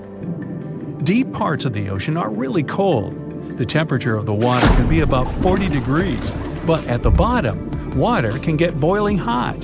There are hydrothermal vents in the seafloor. Those are the hot springs located at the edges of tectonic plates. The water they release can reach a temperature of up to 750 degrees Fahrenheit, but the pressure at such depths is very intense. So intense, no human being can handle it. Still, it's the pressure that keeps the water from boiling. Ocean depth is on average 2.3 miles. Light waves can still enter at 3,280 feet, even though it's in a very small amount. So all the mysteries hidden below that point remain in total darkness. The actual illuminated part of the ocean goes until 600 feet. Even though the sun gives us light, most of our planet is dark all the time. It's all because of the oceans, covering over 70% of our planet. The loudest sound that came from an ocean, and of the loudest sounds ever recorded, came from an ice quake. It was so loud, researchers picked it up by sensors more than 3,000 miles away. There was a seismic activity that made frozen ground break down. The Antarctic ice sheet is bigger than the continental part of the United States and Mexico together. A big iceberg from Antarctica holds over 20 billion gallons of water, which could make a 5-year water supply for 1 million people. Humans can generally drink sea ice, although we can't drink seawater. As time goes by and the ice ages, the brine trapped between ice crystals drains out. That way, ice becomes fresh enough to consume it. If all the ice sheets and glaciers we have on the Earth melted at the same time, the sea level would rise another 260 feet, which is just a little shorter than the Statue of Liberty, the height of a 26-story building. Clams live long enough to tell us more about oceans past. Ancient mollusks can live for more than 500 years. To learn more about a tree, you can use its rings to see how old it is. To learn how old a mollusk is, you can examine its rings within the shell and tell. This is also how scientists get information about the ocean, climate, and whatsoever. Clams can help take a look at what happened about 1,000 years ago. The Earth doesn't have 4 but 5 oceans now. The new one, called the Southern Ocean, was officially recognized only a few months ago. It borders the Atlantic, Pacific, and Indian Oceans, so scientists couldn't agree if it's really a new ocean or just part of the colder regions of these 3. We don't only divide oceans on maps, each has different conditions for unique marine species.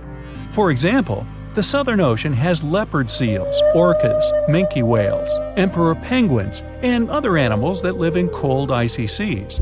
It's also home to krill, small creatures that look like shrimp and are food for many bigger animals that live there. Life on our planet started about 3.5 billion years ago. I wasn't around then. It's still a mystery how and when exactly, but some theories say life could have first emerged in the depths of the ocean. A few years ago, scientists found microscopic tubes and filaments within rocks formed about 4 billion years ago. These rocks are fragments of ancient oceanic crust. Also, these tiny tubes and filaments are similar to microbes that can still be found on hydrothermal vents in deep parts of the ocean. The idea is these living cells found conditions to stay alive in tiny rocky pores inside the chimneys of those vents, and started the amazing adventure of the evolution of life on our planet. So, you might have heard that Yellowstone National Park is sitting on top of a giant supervolcano. That's the reason why the area can boast powerful geysers and hot springs. But it also means that underneath Yellowstone, there is an enormous magma chamber. In 2015, researchers from the University of Utah found out that this chamber was much bigger than everyone had previously thought. They even found one more reservoir with magma under the top one. Apparently, the more spacious the chambers are, the more magma they contain. Together, the 2 reservoirs store a glob of magma that could easily fill the Grand Canyon not once, but 11 times. But you know the most worrying thing about the magma chambers? They tend to push against the ground above them. As a result, the land in Yellowstone rises about 1 to 2 inches a year. On top of that, Yellowstone has the status of an active volcano, and its volcanic explosivity index, yes, there is one, is 8 out of 8. Such a high number means that if this volcano erupted, it would be an apocalyptic event. To put it into perspective, the eruption of Pinatubo in the Philippines in 1991, which is considered the most powerful in living memory, was given a mere 6 on the volcanic explosivity index. Ha, loser. Now, let's figure out if there's anything to worry about. In March 2023, the University of Utah seismograph stations recorded 354 earthquakes in the entire region of Yellowstone National Park. Sounds like a lot. But keep in mind that the most impressive event of the month was a mini earthquake of magnitude 3.7. It was part of a swarm of 106 earthquakes that began on March 29th and continued until the end of the month. Yep, earthquakes apparently also come in swarms, so be aware. Experts say that Yellowstone's seismic activity is, well, kind of more active than usual, but it's really nothing serious. A geophysicist working at Yellowstone Volcano Observatory called Michael Pollan claims that the volcano won't erupt anytime soon. For this to happen, there must be enough magma ready to erupt beneath the surface. Whew.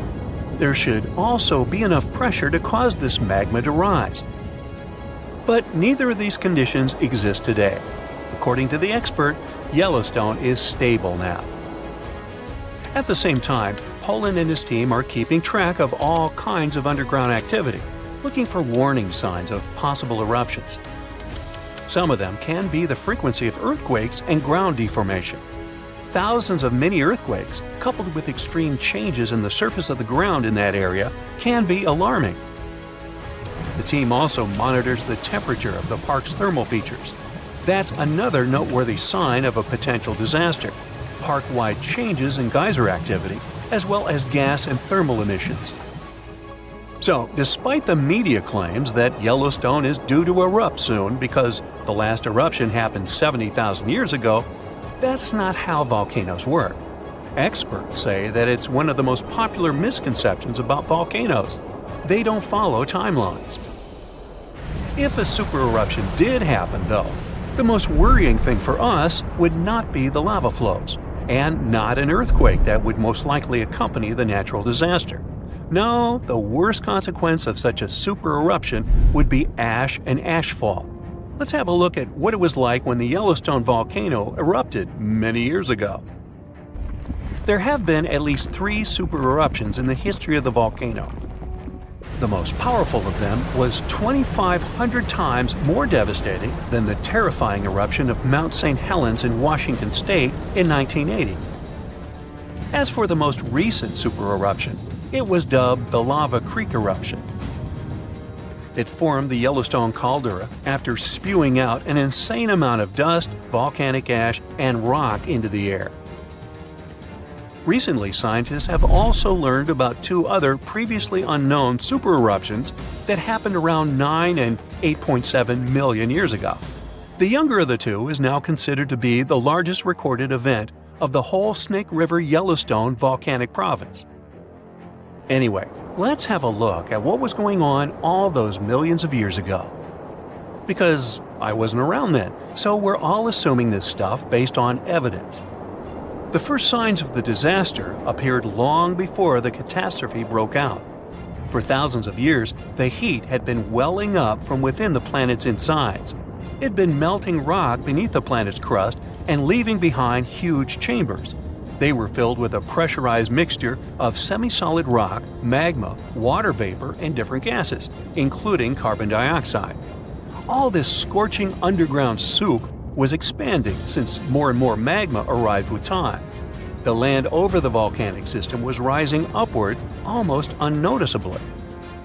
A year before the supereruption, Yellowstone gave a warning, a burp maybe, but that long ago there was no one who could interpret these signals. Plus, those alarming processes were mostly going on underground. For example, decompression releases gas bubbles. While bursting, such bubbles can often power particular kinds of eruptions. Months before the eruption, small-scale earthquakes became more frequent and more intense. The ground in many spots all over the supervolcano got hotter than it used to be. Surface lakes and groundwater also became warmer. If people had been around at that time, they would have noticed unusual steam fogging in that area. Not long before the eruption started, the growing pressure pushed the ground over the magma chamber up. This created a dome-shaped uplift. Narrow cracks started to open along the edges of this dome.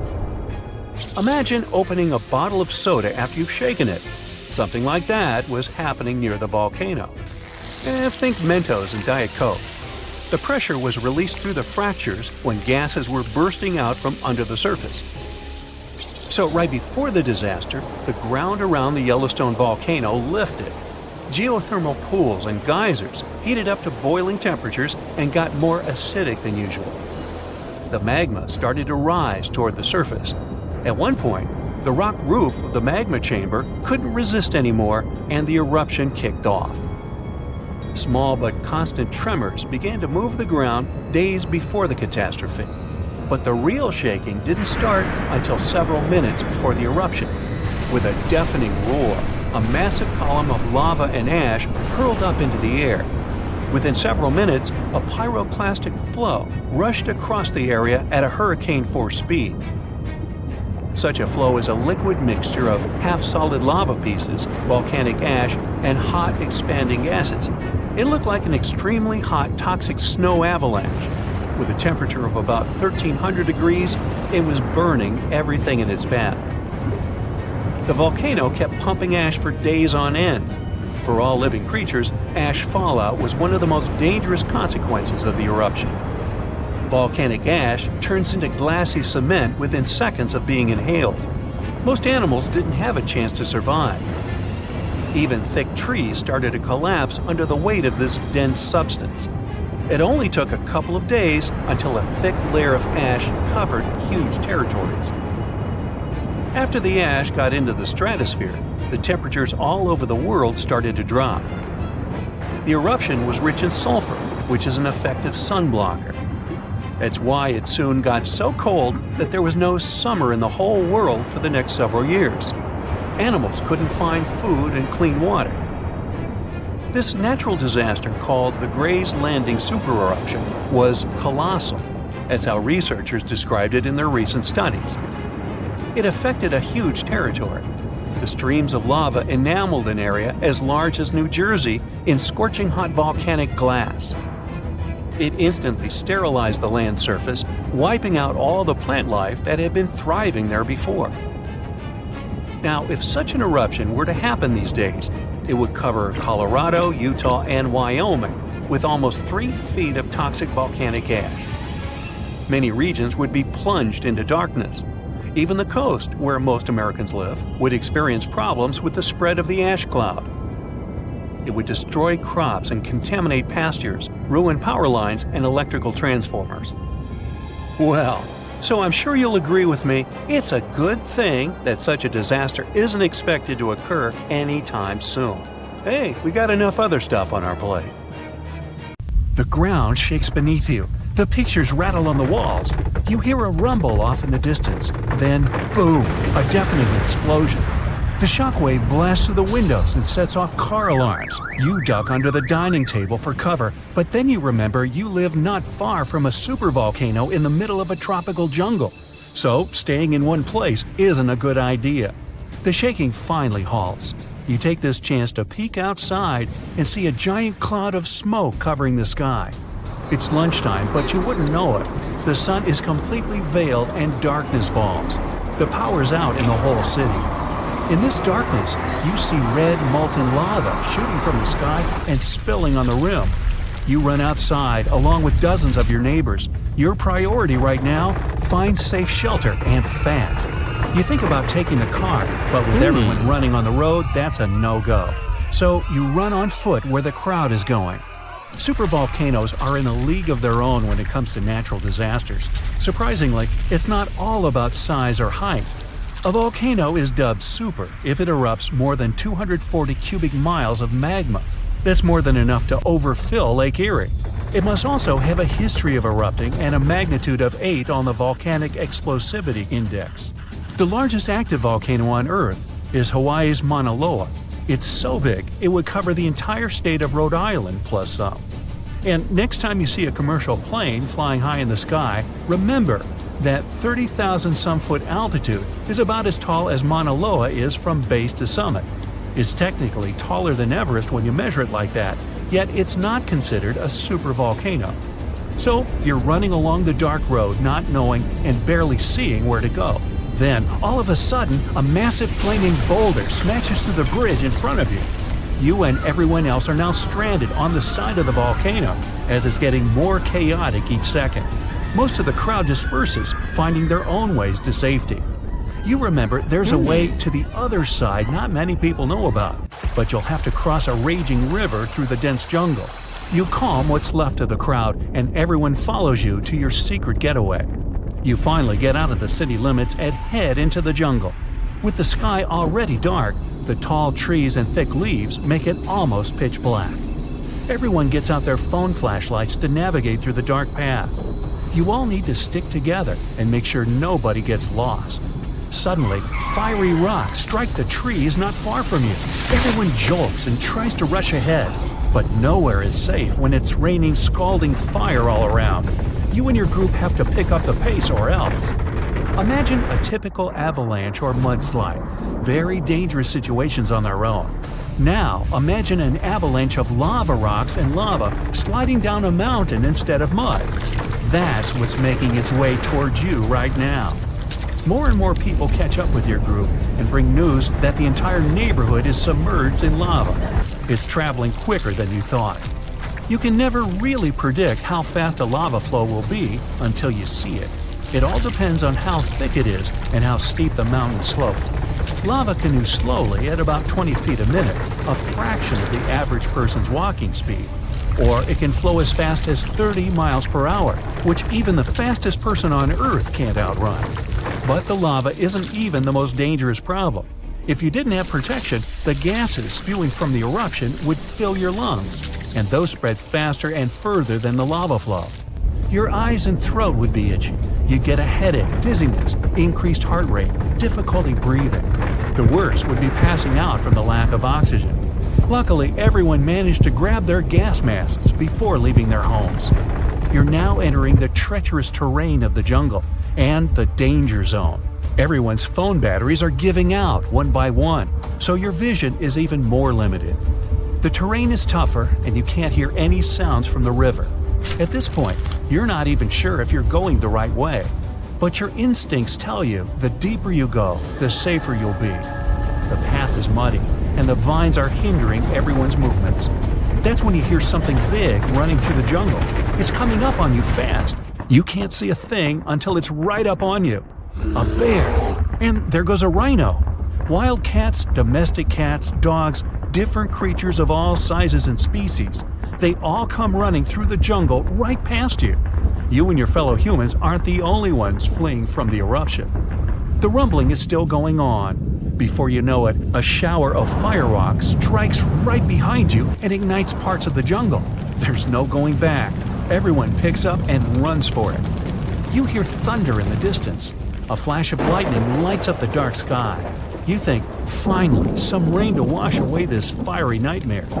But that's not a regular storm brewing. These giant smoke clouds can mimic a thunderstorm under similar conditions. Your luck finally pays off. You hear the river straight ahead. You reach the bank and have to hop on some stones to get to the other side. You almost slip when someone from the group catches you just in time. Whew, that was too close. Not far down the river is a large waterfall leading straight to a shallow lake with sharp rocks at the bottom. The ash from the lava falls like snow, covering most of the trees and landing on the river. Ash is one of the most dangerous things about volcanic eruptions. You're soaked to the bone, but it's a lot better than ash and smoke. And then the rest of the group follow.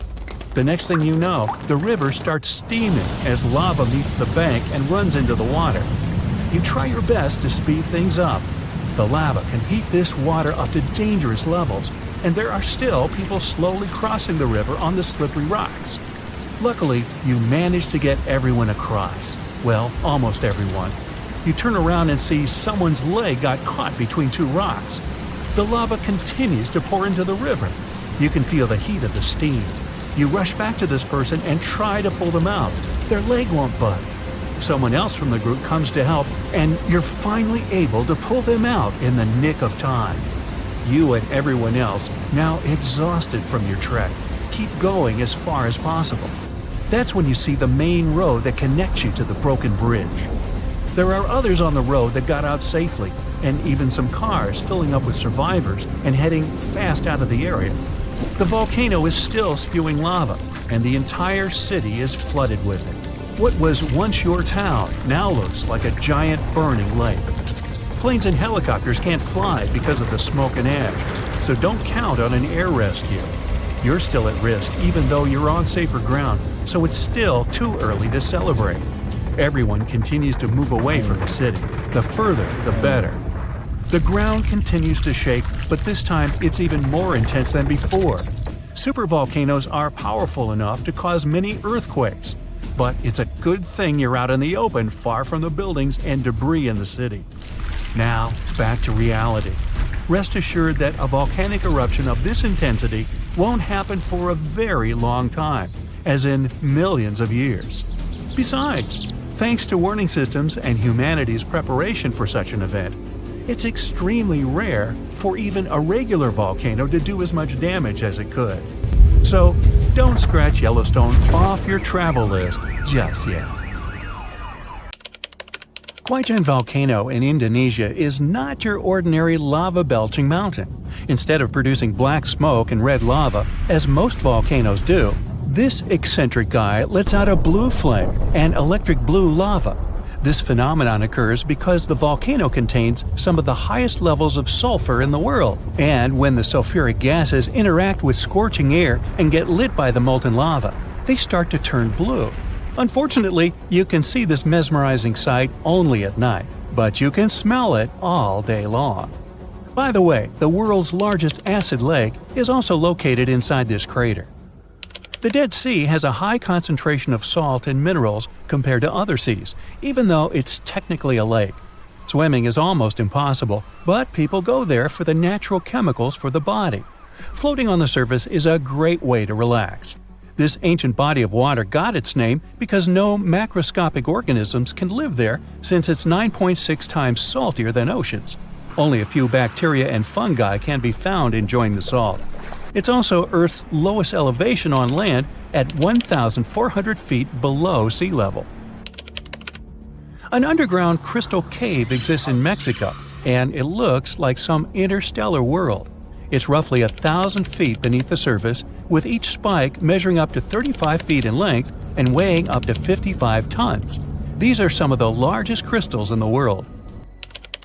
Luscantire Beach is an endless strand of white sand dunes and azure water. But don't let the tropical vibes fool you. It's located in Scotland. That's why it mostly looks like this during May and June only. In December, the place gets only an average of 1 hour of sunshine per day, making it way more dramatic and monochrome. The Georgia Guidestones is a collection of giant stones in a star pattern. It has inscriptions in 8 languages, including Hindi, Chinese, and Swahili. It also has an astronomical calendar finished in 1980 and was built to last centuries. No one knows who built it or why. All the way over in sunny California is Sequoia National Park, home to the giant forest. It's been around for thousands of years. More than 8,000 of these colossal trees rule the land, including 10 of the largest living plants in the world. The General Sherman sequoia is estimated to be up to 2,700 years old and is recognized as the world's largest known living tree by volume. The famous stone heads of Easter Island have been around for hundreds of years. No one knows exactly why they were built. Some scientists think that local people believed the statues would make the soil more fertile. Soil analysis proved the heads did their job well. It's the best agricultural spot on the island. The chemical composition of the ancient hot springs in Pamukkale, Turkey, makes the water pouring over the edge look magical. They're not only good for cleansing your body, but the mind too. All the way in Saudi Arabia is a rock sliced perfectly in the middle with 2 pieces sitting parallel. What makes Al Nasla so unique is that it wasn't artificially done, but is a result of nature's work over the years. Now, this glacier may look like someone dropped tons of red paint in the middle of Antarctica, but it's actually the natural color. Blood falls is a result of extreme salted water mixed with iron oxide, giving out this eerie vibe in the middle of nowhere. In early May 2018, New England observed one of the scariest and most dangerous phenomena ever, a super long-track tornado. The frightening natural phenomenon started not far from Charleston, New Hampshire, and traveled toward the town of Webster in Merrimack County. It took the tornado 33 minutes to cover 36 miles and become the 3rd on the list of the longest track tornadoes in New England. In the Philippines, you can swim in some of the most crystal-clear waters and discover an underwater world below you in the province of Palawan. The municipality of Coron has white sandy beaches with many small boats riding through the many amazing sceneries. Tristan da Cunha is a small volcanic archipelago in the Atlantic, with the only neighboring cities of Buenos Aires, Argentina, and Cape Town, South Africa. It takes 7 days by ship to get to this unique place. If you want to escape from the rest of the world, staying with the 280 locals will make you feel like you're away from everything. During the first week of January 2018, unusually cold weather in the northeast United States froze the Atlantic Ocean in North Falmouth, Massachusetts. What's more, the ocean was frozen so thoroughly that people were walking on the waves. Now, that's obviously something you don't see every day. Red sand is what makes this beach unique and why tourists flock to Tianjin, China. A red-colored plant called a Sueda salsa dwells in the saltwater. The whole beach is covered in red, with only the top layer of the sea visible. If there ever was a thing that said, "I defy gravity" out loud, it's the stone of Tabasco in Argentina. The huge 300-ton boulder stands precariously on the edge of a cliff and rocks a little bit from side to side in the wind. People even checked it by putting glass bottles under one of its edges. They exploded with another movement of the rock. Unfortunately today, you can't see this wonder of nature as it was a century ago. In 1912, the boulder suddenly dropped from its perch, which it had occupied for literally hundreds of years. The people of the nearby town of Tandil were so sad about this event that 95 years later, in 2007, they decided to restore the stone. They made a plastic replica of the rock and put it on the same spot and even in the same position. So, even today, coming by Tandil, you can see its famous balancing boulder. More of a symbol now, of course, because it's no longer rocking and only weighs 9 tons, but instantly recognizable nonetheless. Socotra is an alien-like island off the coast of Yemen in the Indian Ocean with one of the most unique trees ever seen. It's called the dragon tree, and it can only be found on this amazing island. In 2008, it was labeled as a World Heritage Site. If you ever see a tight burning column of air, don't panic, it's not the end of the world. The creepy combination of whirlwind sounds and scorching inferno means that you have crossed paths with a fire tornado, also known as fire twister or fire whirl. This dangerous phenomenon occurs mostly during wildfires. These fires create a big area of super hot air just above the ground. When this scorching air gets mixed with the cooler air higher up, it results in a whirlwind that churns up burning debris and flames. The most powerful firenadoes can stretch hundreds of feet into the air. The House of Mystery in Gold Hill, Oregon, amazes its visitors with gravity-defying effects. You can't stand straight there, always leaning to the side and having to hold on to something for balance. Balls roll upwards. There's also a broom that stands perfectly still wherever you put it, unlike virtually everything else in the shack. The local Native American tribes called this place the Forbidden Ground, even before the house was built there, and they avoid approaching it. The owners of the shack, though, decided to turn it into an attraction, and they succeeded. They created an atmosphere of mystery around the place, and spread the news about it in newspapers and later on the internet, and voila! A perfect anomaly is made. In fact, it's no more than a curiosity. A human-made optical illusion that tricks your eyes and other senses.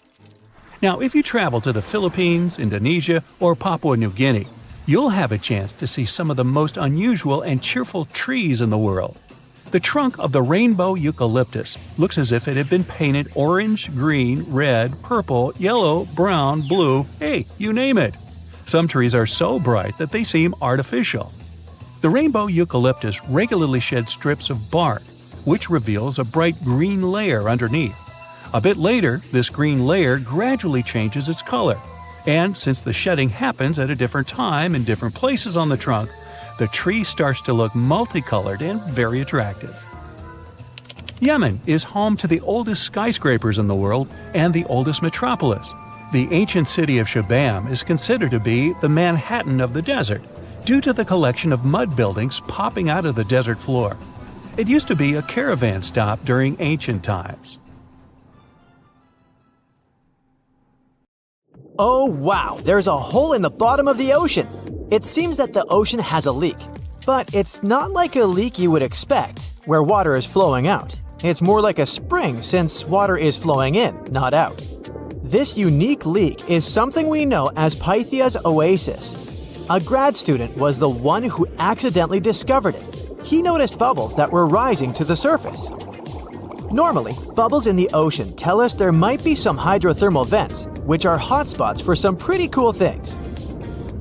These vents are actually like hot springs on the seafloor, but instead of bubbling with warm water, they release a fluid that has been superheated in the crust of our planet. When seawater seeps into these cracks and travels deep into the crust, it comes into contact with the extremely hot mantle. This heats seawater to very high temperatures, and as it moves back up towards the surface, it carries dissolved gases and minerals. When the hot fluid shoots out of the vents, it mixes with the surrounding seawater and quickly cools down. Just a short distance away from the vent, the temperature can drop to a comfortable 68 degrees Fahrenheit or so. which is, as it seems, exactly what some creatures like. And there are some real weirdos living down there in the darkness, like ghostly fish, giant red-tipped tube worms, and a unique type of shrimp with eyes on their back. And some of them, like tube worms and bacteria, rely on the chemicals and minerals released by the vents to survive in harsh conditions. But in this case, the bubbling water didn't come from a hydrothermal vent. It was there because of a spring, and that's a bit more concerning. You see, the water in this reservoir needs to stay where it is. If too much of it seeps out, there could be some serious consequences, especially for the surrounding area. You can see this unusual leak along the Cascadia subduction zone, which is a massive fault line off the Pacific Northwest coast. It's a place where two pretty big plates that make up Earth's crust come together and slide along each other. The water from Pythia's oasis kinda acts as a lubricant between these plates. You can think of the fault zone as an air hockey table. When the fluid pressure is high, it's like you've turned the air on. That means the friction between the plates is reduced, which allows the plates to move. But if the fluid pressure is lower, the two plates can lock together, which then leads to the buildup of stress. Not that they'll feel bad. In the context of tectonic plates, stress is some pressure or force that can cause deformation. And if this stress starts to build up, at some point, it's gotta go somewhere. When it's too much, it can trigger earthquakes and most likely, not small ones. For example, a release of stress in the Cascadia subduction zone could lead to a magnitude 9 earthquake. For comparison, the biggest earthquake we've ever recorded happened in Chile in 1960, and it had a magnitude of 9.5. The damage was enormous. So we hope the water will stay in its reservoir and keep maintaining the delicate balance between the tectonic plates. We've explored only 5% of the ocean. Who knows how many cool things are there at the bottom, waiting to be found?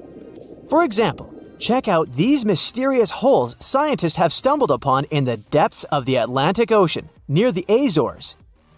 They're neatly aligned and are about 4 inches apart, or in some cases, even several feet. They resemble punctures left by a sewing machine. Some think these holes could have a biological origin. For instance, some fish may have made them while walking along the seafloor. Others believe we could be looking at something that's human-made, maybe left by a spiked tire. Of course, such holes are perfect for making up stories about creatures from other planets who allegedly made them.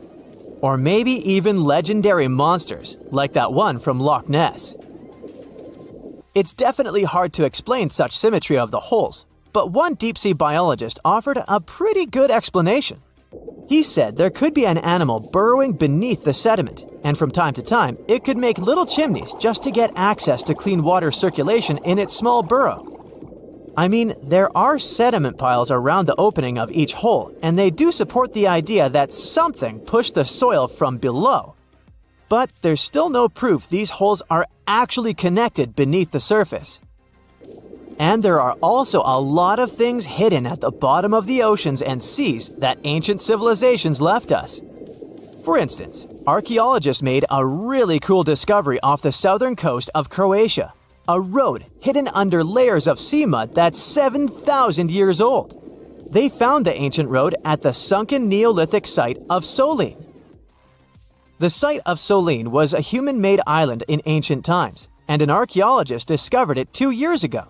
He was studying satellite images of the area around Korčula, one of the beautiful Croatian islands. When he realized there could be something interesting at the bottom of the sea, he dove into the water with his colleague. And under the surface of the Adriatic Sea, which is part of the Mediterranean Sea, at a depth of 13 to 16 feet, they found stone walls that were most likely part of some ancient settlement. The landmass where people built the settlement was separated from the main island by a narrow stretch of land. Luckily, this area is protected from big waves by the surrounding islands, so the site remained relatively well preserved. It's now hidden beneath the surface of the sea and covered in mud. But it's so exciting to imagine how people walked on that road nearly 7,000 years ago, visiting nearby settlements. If you want to see the weirdest creatures, you can always head to the bottom of the sea. Actually, scientists have determined there could be more than 30 potentially new species at the bottom of the Pacific Ocean. They've collected them using their remote-controlled vehicle. That's a big step because until recently, they could only study such creatures through photographs. I'm talking about segmented worms, different types of coral, some invertebrates similar to centipedes, and many others. But there are also many old freaky creatures that we already know about that look like they came from sci-fi movies. Red octopus, blobfish. Okay, this one kinda looks normal until you raise it to the surface. The goblin shark, Sloane's viperfish, zombie worms. Ugh. Yeah, I hear ya. Let's move on. The seafloor hides things from space too. There are traces of rare forms of plutonium and iron at the bottom of the Pacific Ocean. And what's awesome is that all this has come from space. These radioactive materials probably formed during some kind of cataclysmic event in space and eventually made their way out to our beautiful home planet. And this extraterrestrial debris most likely appeared on Earth within the past 10 million years. After it fell to the Pacific Ocean and settled at a depth of almost a mile, it became part of all those layers of rock down there. Plutonium is especially exciting for scientists. I mean, only tiny amounts of it have been found, hundreds of atoms maybe. But it's still remarkable because these atoms are created by exploding stars. Things like this can help us better understand how the universe produces elements heavier than iron, like plutonium, gold, uranium, and platinum. We're still not sure about the origins of these elements. For a long time, scientists believed that supernovae, which is when a star comes to its end in a fabulous explosion, were responsible for creating these heavy elements. But it seems it's not just that. Some other cosmic events, such as the collision of neutron stars, which are super dense collapsed stars, or some rare types of supernovae, could also be involved. Whoa, let me get my popcorn. How would you describe the shape of the planet we live on? It's definitely round, but it's not a perfect sphere. Because of the force of Earth's rotation, it's slightly flat on the north and south pole. But there's more to it. The planet's rotation causes its sides to bulge outwards. The best term to describe our home planet is ellipsoid. Earth is nothing more than an oversized lumpy potato. These are the words of Atraji Ghosh, a solid Earth geophysicist from Bangalore. She and her team have been studying something called the Indian Ocean Gravity Hole. Sounds like the scenario for a science fiction movie, but it's very much real. We think of gravity as something consistent. If you drop a pen from your hand in Los Angeles and in Perth, they're going to fall to the floor at the same time. Well, this is not completely true. Gravity is connected with the mass of a celestial body.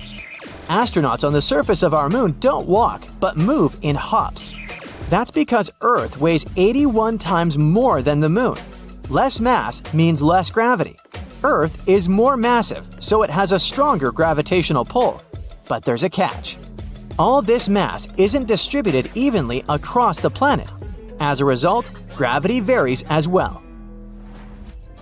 NASA has been mapping Earth's gravity field since 2002 using twin GRACE satellites. The maps they produced show where gravity is stronger and where it's weaker. Mountain ranges such as the Himalayas contain a lot of mass. This means they generate a stronger gravity field. The opposite happens in ocean trenches. The deepest of them is the Mariana Trench in the Pacific Ocean. You could almost stack 2 Mount Kilimanjaros inside it.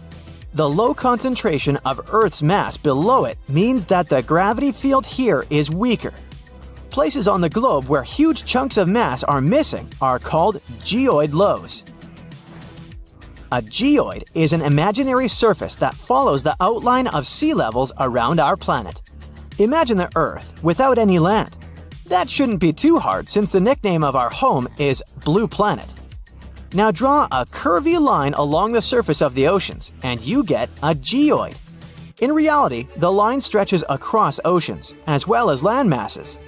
Scientists use this imaginary line to calculate the depth of tremors or objects that occur underground. When the wavy line goes down, that's a geoid low. The biggest of them sits at the bottom of the Indian Ocean. The first to discover it was a Dutch geophysicist in 1948. He was performing a gravity survey from a ship. The man noticed that sea levels dipped over 320 feet below the global average.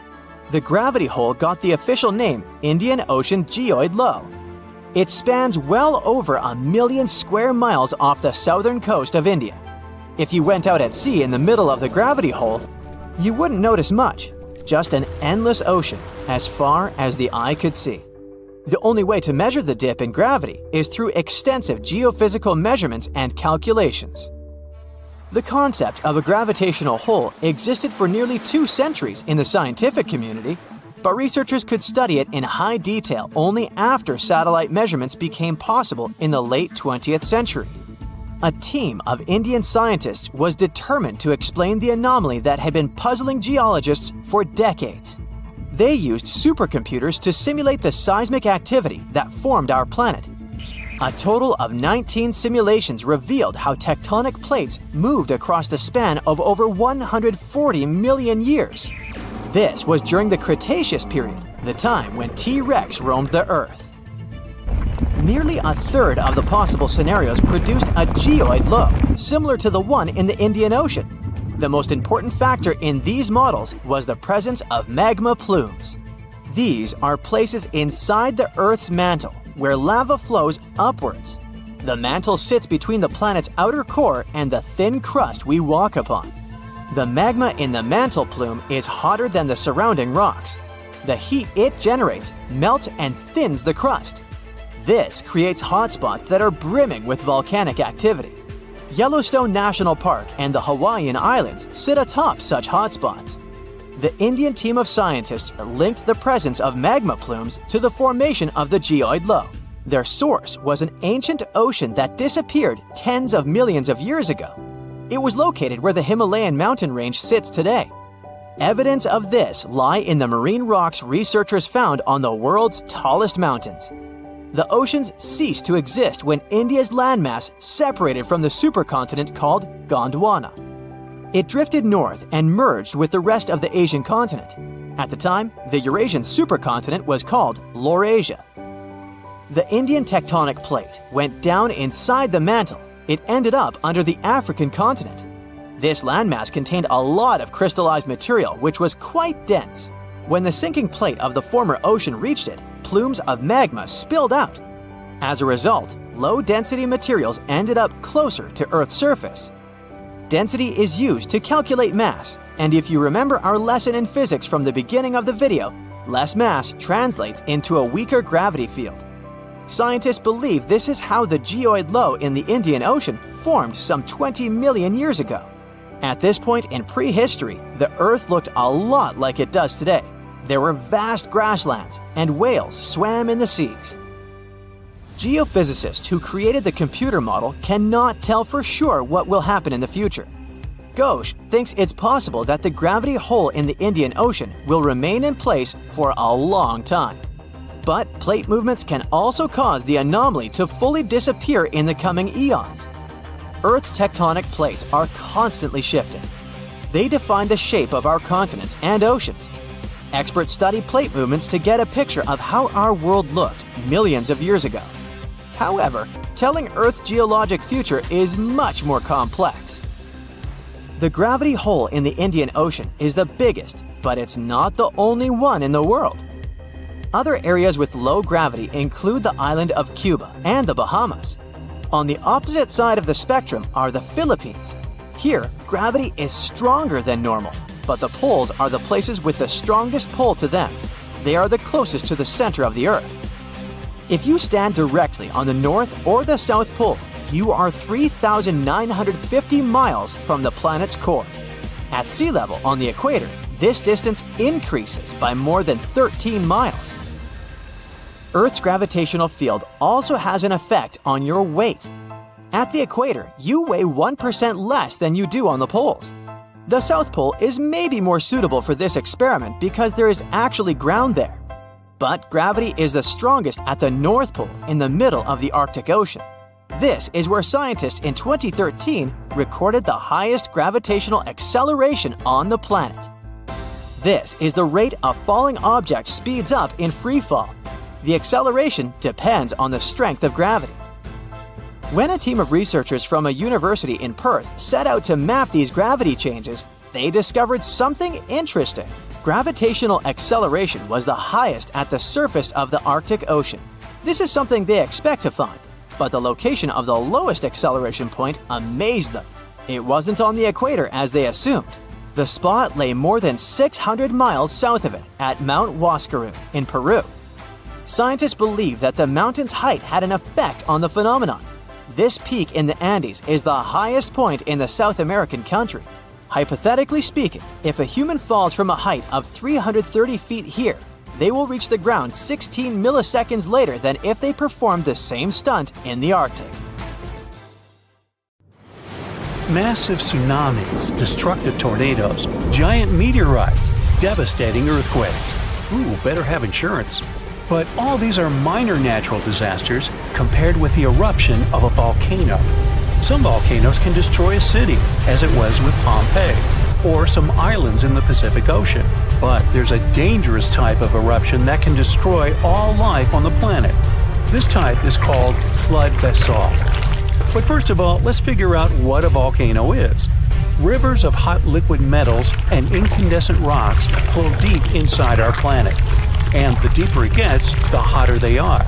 The source of this hot mass is the mantle, which is the middle layer of Earth, located between the core and the crust. These fiery streams are called magma, and it flows everywhere. But we don't feel its heat because of the thick layer of our planet's crust. Magma is lighter than the crust, so it always tries to break out to the surface. And in some places, it succeeds. At the junctions of tectonic plates, it splashes out when one plate moves under a thicker one. When magma reaches the surface, it becomes lava. This substance burns the ground around and cools down quickly. It hardens and forms a new layer of rock. The following splash of magma falls on the top of this layer. Thus, a mountain appears layer by layer over millions of years. And in its mouth, a fault of tectonic plates splashes out magma. This mountain is called a volcano. It spits lava and ash into the sky, then falls asleep and wakes up again during seismic activity. Now imagine that several giant volcanoes begin to splash out an infinite amount of magma. It just doesn't end and covers an entire continent. This is a flood basalt, and one day it did happen. About 252 million years ago, in the northern part of our planet, a lot of magma accumulated under Earth's crust. Trillions of tons of hot rock were concentrated in one place on a gigantic territory. And gradually, all this fiery energy began to seep out of the ground. Hot gas started to come out in different places in this territory. The ground shook endlessly, and the crust rose hundreds of feet, all pointing to the approach of an imminent catastrophe. And then, at some point, magma began to pour out. Giant fountains of fire burst out of the ground. Do you know these geysers in Iceland? So imagine the same things, but dozens of times higher and with hot lava and ash instead of water and steam. The ash and lava flows were so strong that they reached the clouds. Under Earth's crust, there was a gigantic bubble of magma, and it squeezed out fiery jets under the pressure of rock and ground.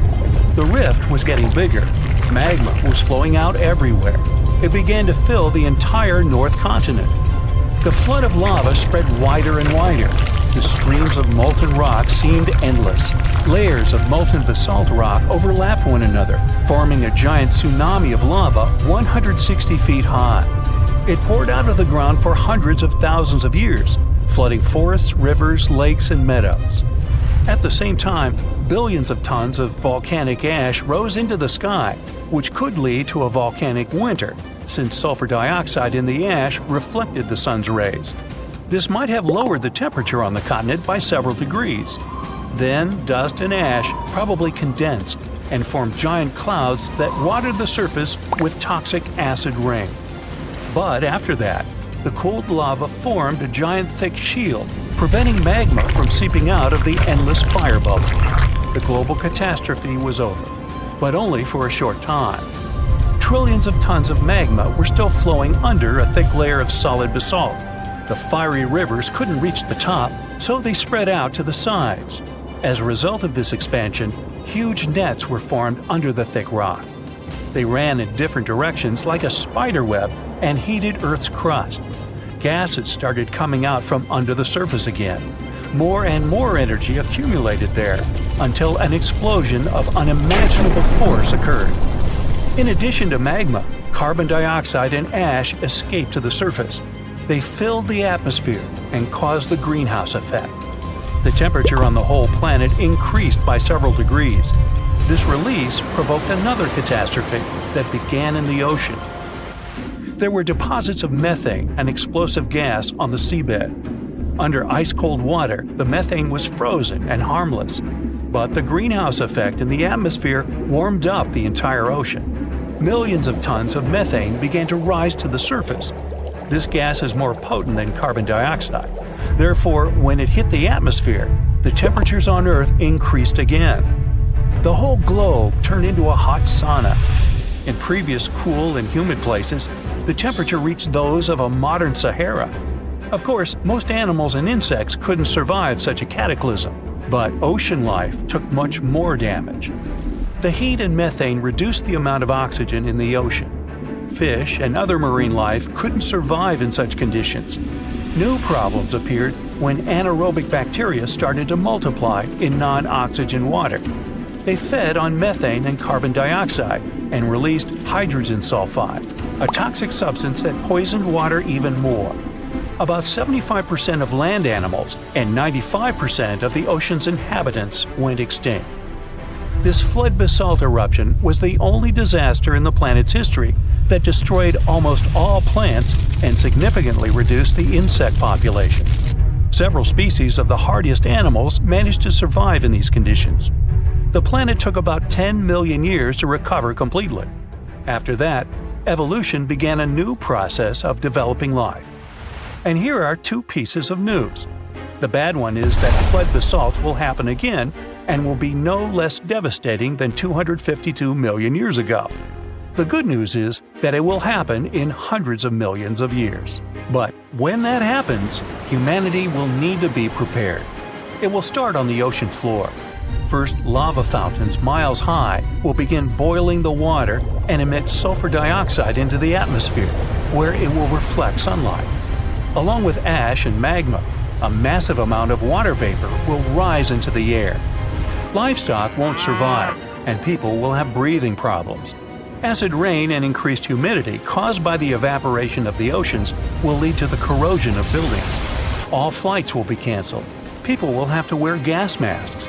Many animals won't be able to handle this eruption, but humans will adapt quickly. But then another and another eruption will follow, and this endless catastrophe will soon deplete the resources of humanity. Plants and trees won't recover so fast, and oxygen production will be significantly reduced. Let's hope that humanity will have colonized other planets, including those outside the solar system by that time.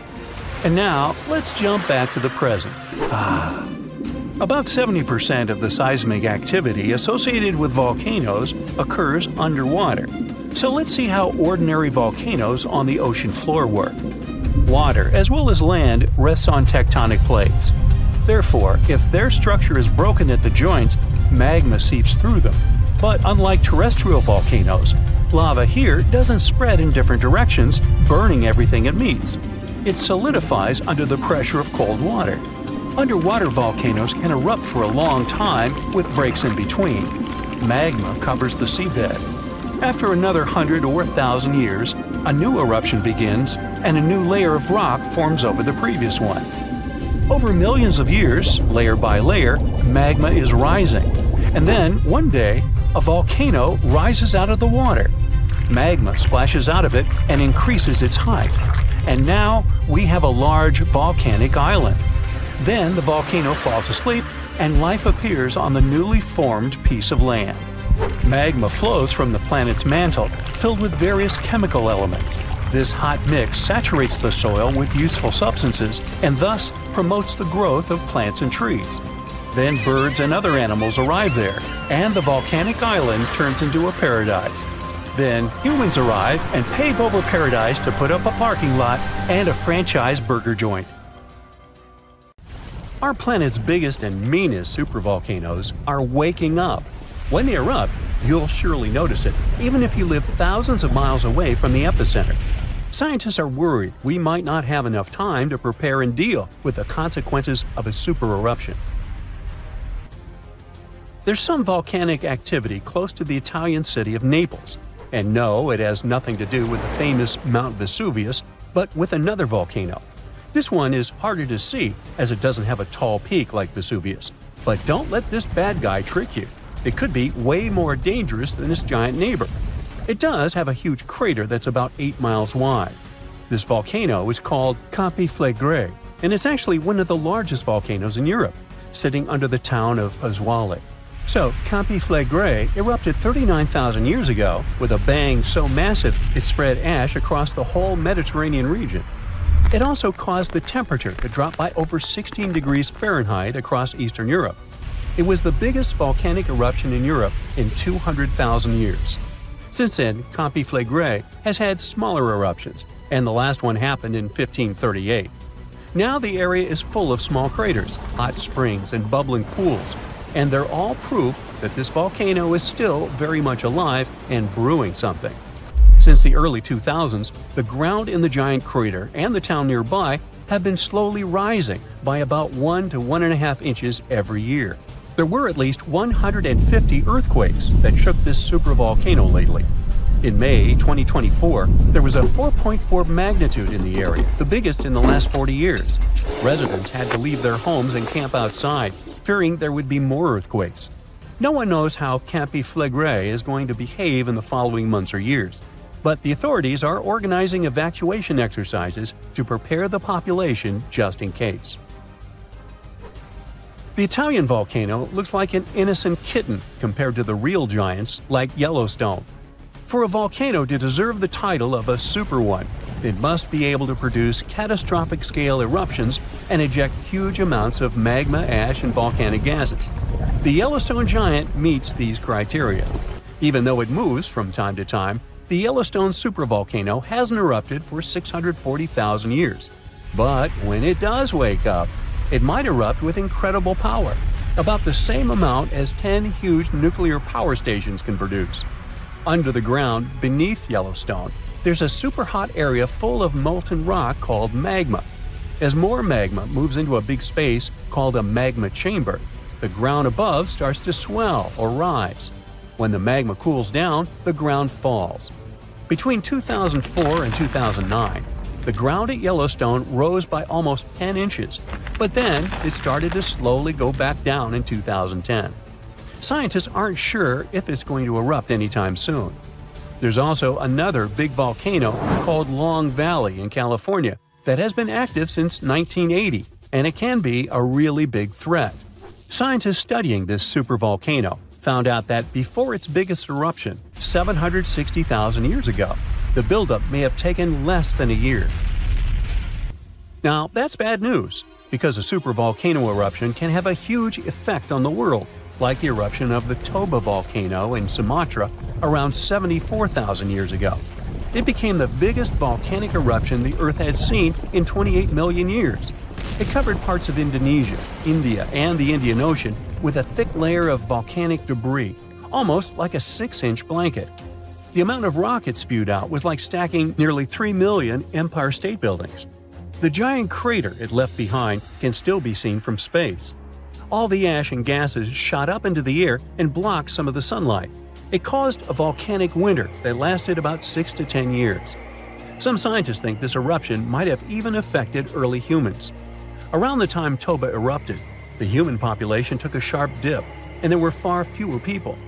Some say this is why all modern humans come from a small group of survivors. According to the Toba catastrophe theory, most early humans in Europe and Asia didn't survive the cold and harsh climate after the eruption, but a lucky group lived through all that in Africa. Not all scientists agree with this idea, and some archaeological and climate records show a different story.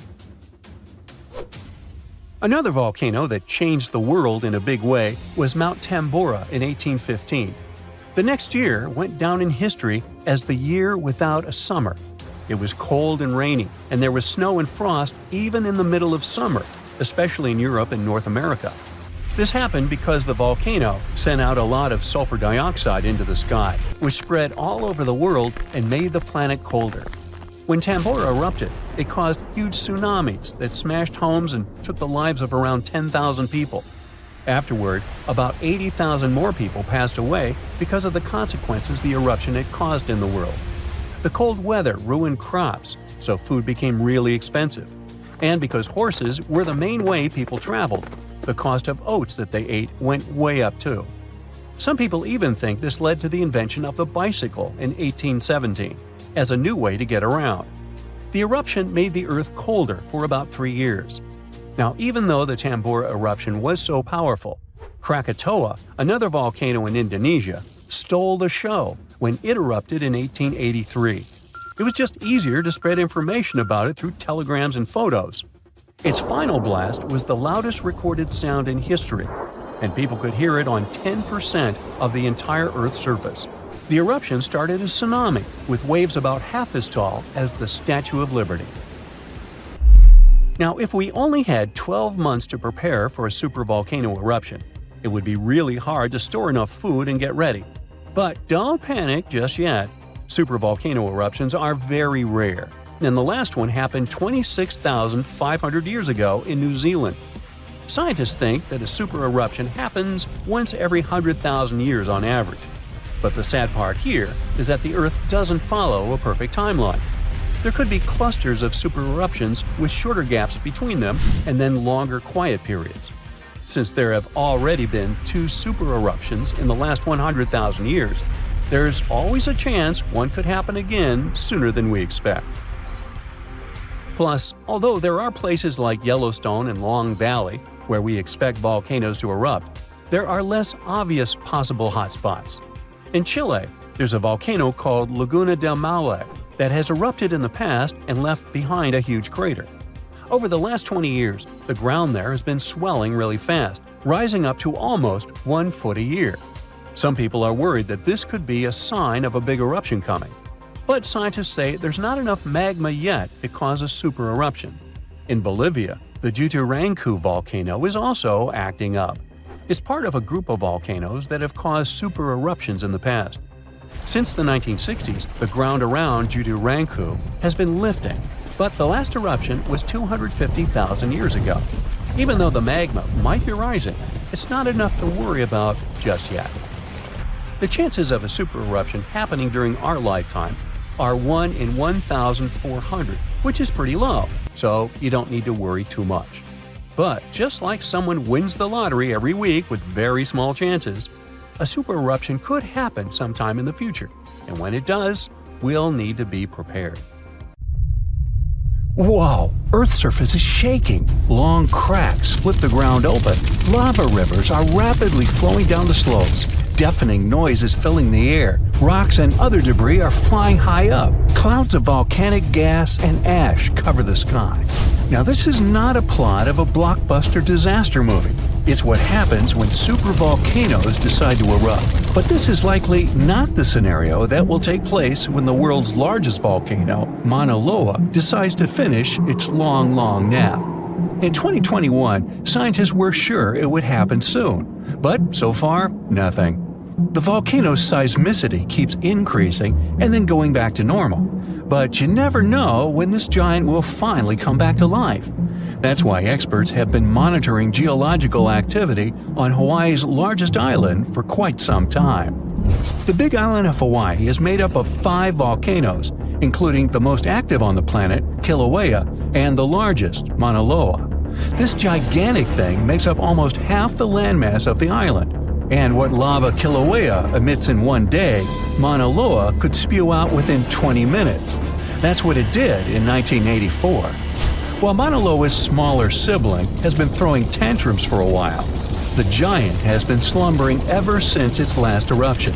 But very recently, the Hawaii Volcano Observatory has recorded more than 200 mini-earthquakes below Mauna Loa. It likely means an increased flow of magma down there. Good morning! The volcano might be waking up, or not.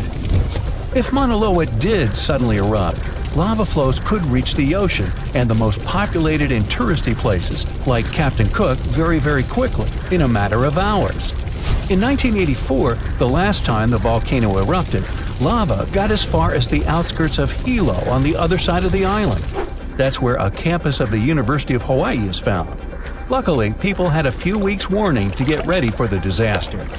These days, locals have special go bags ready with the most important stuff, including documents and money. Such precautions can come in handy in case of an emergency evacuation. Even though most Mauna Loa eruptions have so far only affected the summit area, several of them sent lava all the way down to the ocean, and you never know how powerful the next eruption will be. Now, what is the highest mountain on Earth? Mount Everest, you say? Well, it depends. From seafloor to the summit, Mauna Loa is 1,000 feet taller than the famous Himalayan peak. The volcano is so big, it makes the Pacific plate it's sitting on literally slump under its weight. Scientists say that when this monster of a volcano erupts, the volume of lava coming out per unit will be life-threatening. Over its recorded history, Mauna Loa has been erupting regularly, almost every 6 years. And even though the last eruption of the volcano occurred about 40 years ago, scientists are certain it'll happen again. Now, remember the scene I showed you at the beginning? Well, you can relax. It's not likely to happen with Mauna Loa. The thing is, big island volcanoes, including Mauna Loa, aren't very volatile. That's because they're shield volcanoes. These volcanoes got such a name because they aren't really very high and resemble a warrior's shield placed flat on the ground. Shield volcanoes get formed by very fluid lava. It travels farther and forms much thinner flows than lava erupted from a stratovolcano, which is conically shaped and tall, like the infamous Krakatoa in Indonesia. So if, or should I say when, Mauna Loa erupts, there probably won't be ash clouds and tons of debris. The most dangerous thing will be lava. Since Mauna Loa is a shield volcano, its lava is extremely fluid and voluminous, which allows it to flow far and fast. Using theoretical vent maps, experts from the Hawaii Volcano Observatory have made charts of possible lava flows. They're kind of worried about earthquakes clustering at high rates. It likely means that lava is on the move under the surface. 500 to 600 earthquakes per day are a serious reason to be on high alert. On the other hand, it doesn't necessarily mean a disaster or inevitable eruption. Around a decade ago, several earthquakes that happened at the same time signaled that something was happening under Mauna Loa. But an eruption didn't occur. Instead, half the volcano shifted a bit to the south.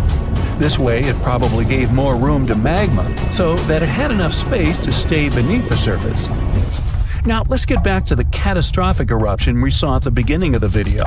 That's what often happens when a supervolcano erupts. Those are volcanoes that have at least once had an eruption with a volcanic explosivity index of 8, which is the largest recorded number on the index. Supervolcanoes are often extremely large, with no cone at all. That's because they're typically the remains of gigantic magma chambers that once flared up, leaving behind a caldera. They're usually found over hot spots. Supervolcanoes can produce super eruptions, and when they do, they blow more than 240 cubic miles of ash, molten rock, and hot gases up into the air. In other words, 4 super eruptions could fill the Grand Canyon to the brim. Supervolcanoes get formed when gigantic volumes of scorching hot magma are trying to escape from deep underground. This magma rises close to the surface but can't break through Earth's crust. That's why a huge pressurized pool of bubbling magma gathers at a depth of only several miles. The pressure keeps growing because more magma is trying to get to the surface, until, bam, a super eruption occurs. The most recent super eruption happened in New Zealand. Well, when I say recent, I mean around 26,500 years ago. Nah, I wasn't around then. That's when a supervolcano beneath the surface of Lake Tahoe spewed into the air more than 300 cubic miles of ash and pumice. Imagine 500,000 Great Pyramids of Giza flying up at the same time. That's how incredibly powerful that eruption was. But the most exciting and confusing thing about the eruption was that the Taubo volcano simply didn't go off like many others. At first, everything was going as usual.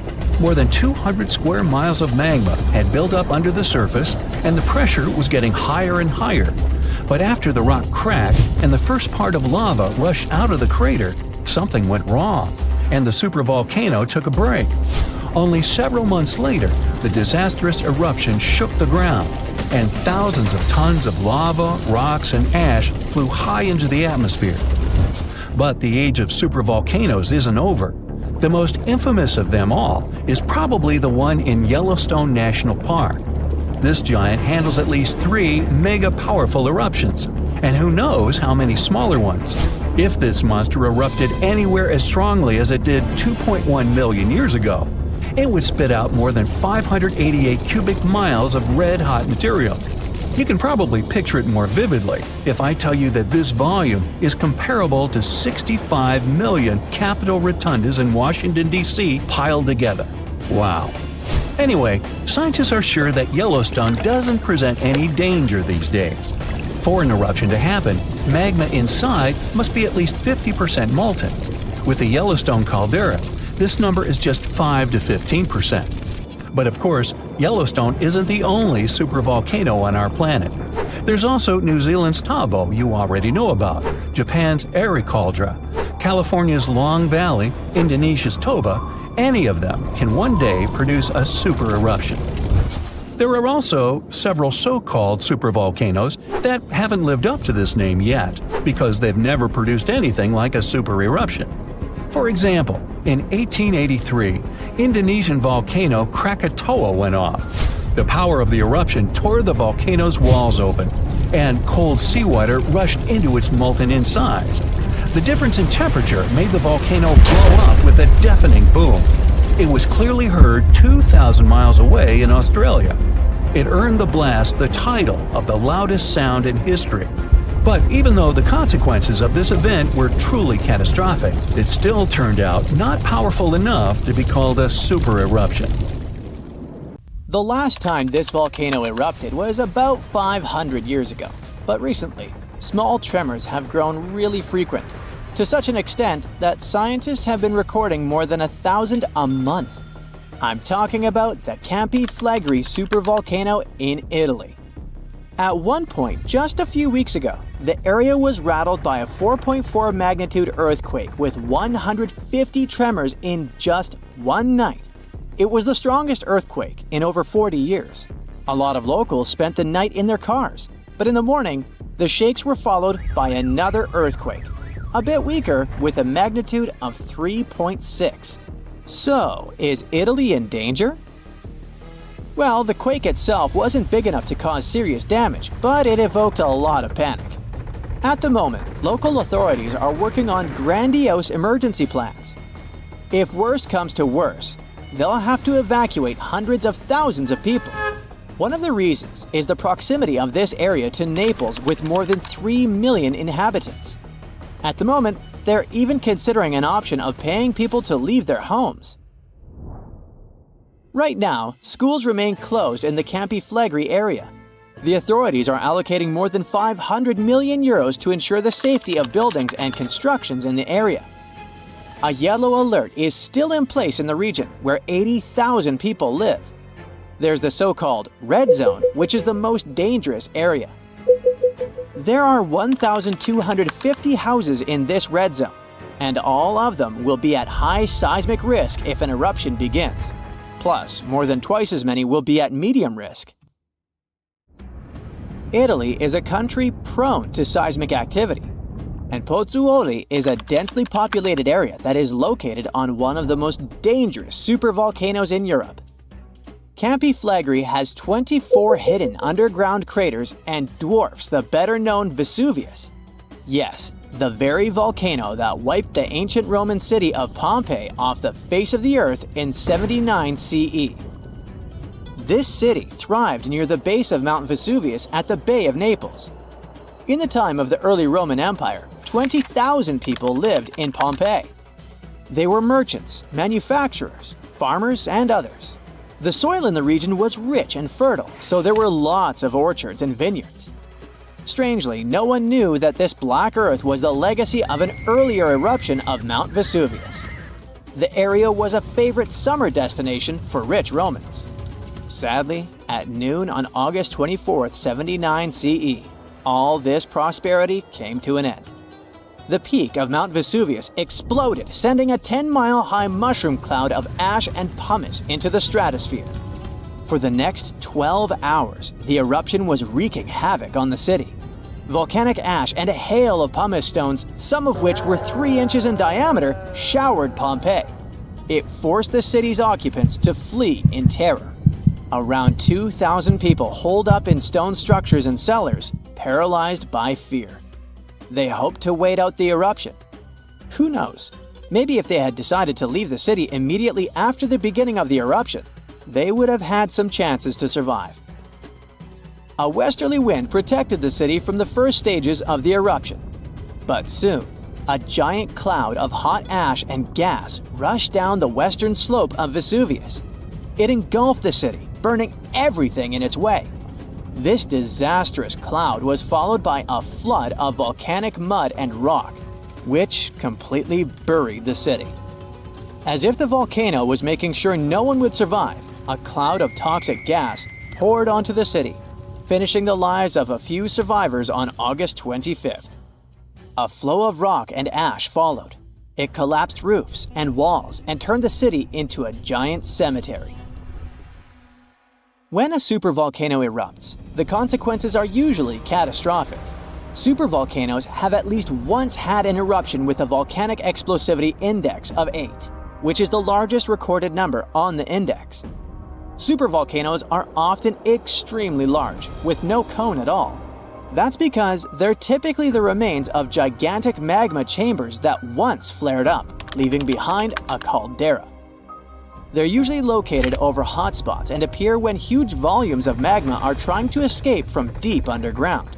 Eventually, they burst through Earth's surface. Sometimes, all this magma gets stuck, unable to break through the planet's crust. And then, massive pools of pressurized magma gather at a depth of several miles. The pressure keeps growing because more and more magma is trying to get to the surface. At one point, a super eruption goes off. The most recent super eruption happened in New Zealand. Well, when I say recent, I meant around 26,500 years ago. That's when a supervolcano beneath the surface of Lake Taupo spewed into the air more than 300 cubic miles of ash and pumice. Imagine 500,000 Great Pyramids of Giza flying up into the air at the same time. That's how incredibly powerful that eruption was. But the most exciting and confusing thing about the eruption was that the Taupo volcano didn't simply go off like many others.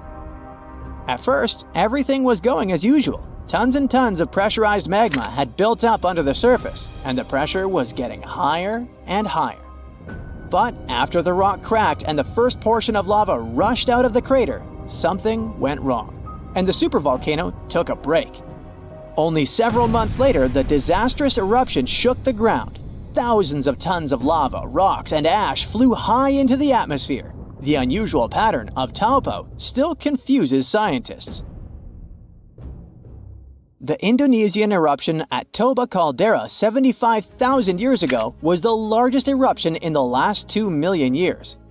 Experts estimate that the eruption could have released hundreds of thousands of tons of sulfuric acid, which might have even caused a several-degree cooling of the planet's surface.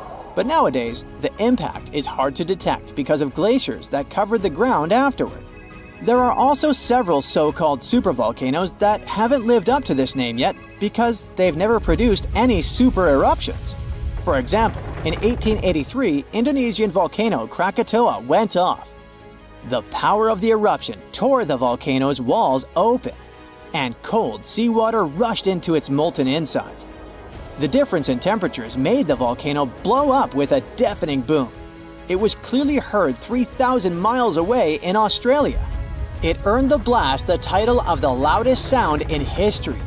But even though the consequences of this event were truly catastrophic, it still turned out not powerful enough to be called a super eruption. It only had a volcanic explosivity index of 6. Then, there's also Mauna Loa.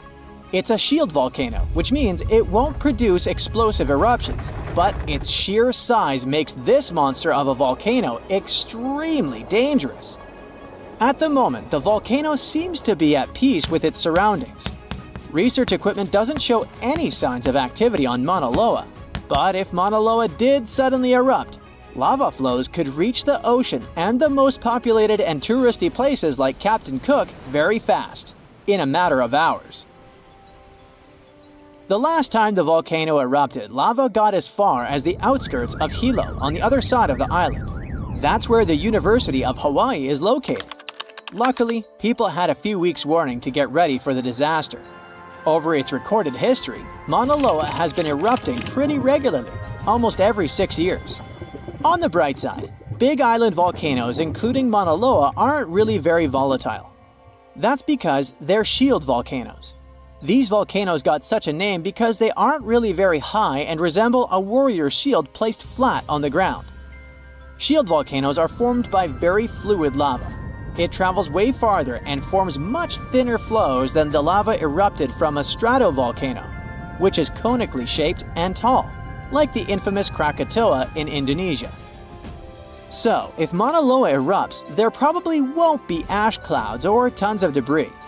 The most dangerous thing will be lava. Since Mauna Loa is a shield volcano, its lava is extremely fluid and voluminous, which allows it to flow far and fast. When we think of active volcanoes, one region comes to mind: the Ring of Fire in the Pacific Ocean. 3/4 of Earth's volcanoes sit within this belt. Compare the area to Australia, which doesn't have any volcanic activity. The old continent of Europe is also calm, or at least we like to think so. Can you guess what the most active volcano in Europe is? If you thought of Mount Etna on the island of Sicily in Italy, you were right. The volcano has erupted about 200 times and has been far from sleeping in recent decades. The last time this happened was in August 2023. The highest mountain in the Mediterranean is 500 million years old. But in Iceland, there is a much younger volcano. It sprang into action on the 10th of July 2023. In the afternoon, 3 fissures appeared in the ground on a peninsula in the southwest of the island. This was at a base of a small mountain peak.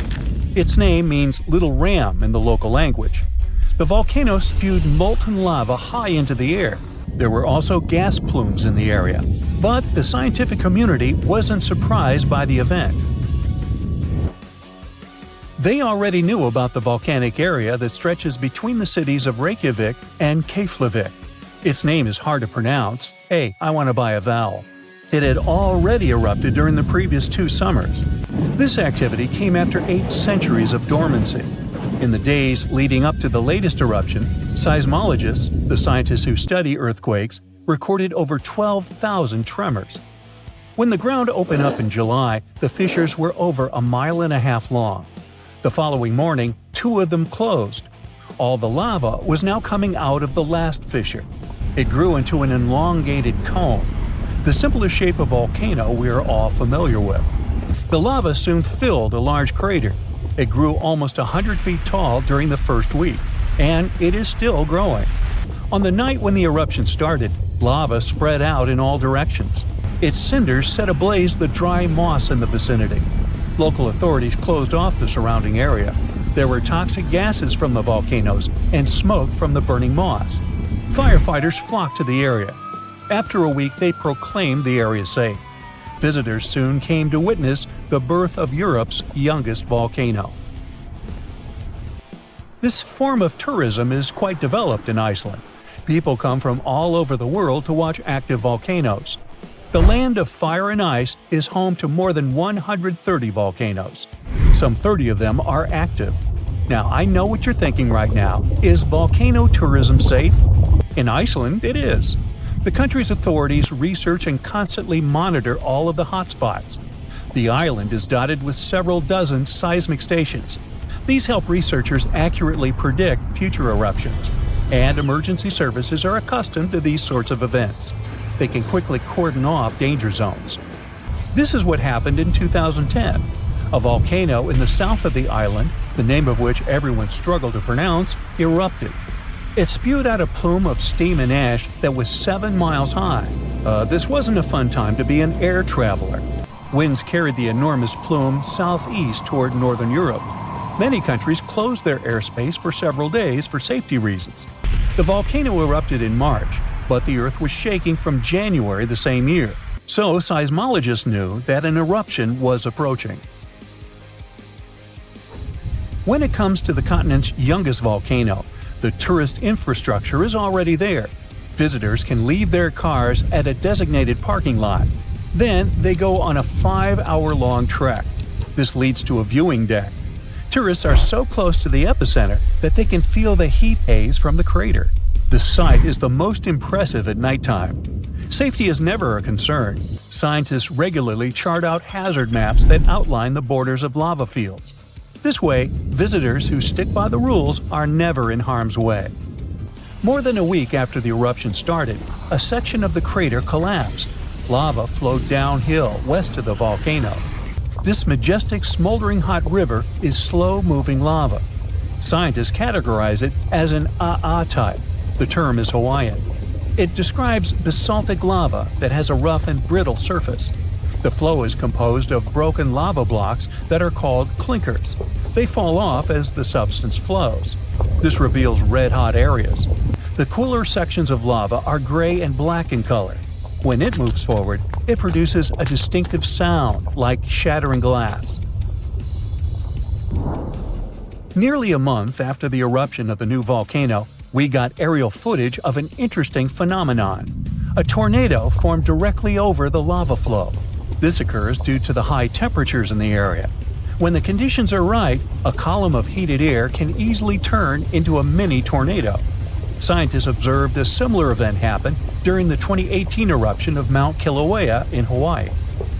The lava fields of Europe's second-largest island tell the story of the creation of Iceland. It sits above the place where the North American and Eurasian plates meet each other. Tectonic plates are huge, rocky chunks of Earth's most outer layer. There are roughly 20 of them. They rest on a partially molten layer of rock. All the lava we see on the surface starts its journey here. You could say that these plates float on molten rock. Their boundaries are unstable, so when two plates grind past each other, they release tremendous amounts of energy. The formation of volcanoes is one result. These are places where the molten rock travels upward to the surface. Iceland began to form some 60 million years ago. The tectonic plates under the ocean drifted apart. Enough lava piled up on the surface to create solid ground. This ancient rock is under the waves today. As new lava reaches the surface and cools down, it pushes the old rock away from the center of the island. That's why the oldest parts of Iceland aren't 60, but only 16 million years old. The country's active lava fields are young in geological terms. Some of them are under 1,000 years old. Scientists consider the island a hot spot for volcanoes, pun intended. Nearly a third of the basaltic lava that reaches the Earth's surface in recorded history came from Icelandic eruptions. Fissure swarms, like the ones before the 2023 eruption, cover 30% of the Nordic country. For this reason, only a quarter of the island is inhabited. Norse Vikings were the first people to settle in Iceland at the beginning of the 10th century. Nature threw them a loud welcoming party. Just a few years after their arrival, they witnessed one of the greatest volcanic eruptions in history. Vikings came from a region without volcanoes, so they had no clue as to what was going on. Today, Icelanders are used to such events. This is good because their homeland is entering a new era of volcanic activity. Volcanologists suspect that recent events are an introduction to decades of more frequent eruptions. The peninsula that is home to Earth's youngest volcano is just 17 miles southwest of Iceland's capital city. It's been dormant for a long time. Present-day eruptions there are a reminder that the natural processes that created Iceland are still ongoing. Recently, scientists discovered that there's a historical link between volcanic eruptions in the north of Europe and glaciers. Our planet went through at least 5 major ice ages. These were exceptionally lengthy periods when the average temperature on Earth dropped. The result was the expansion of ice sheets across northern Europe and North America. The last ice age ended some 10,000 years ago. Researchers are still trying to fully understand how these glacial periods affected volcanic activity. They suspect that the sheer weight of all that ice disrupts the flow of magma underground. When glaciers retreat, the pressure is lifted. This makes it easier for lava to flow upward to the surface where it bursts.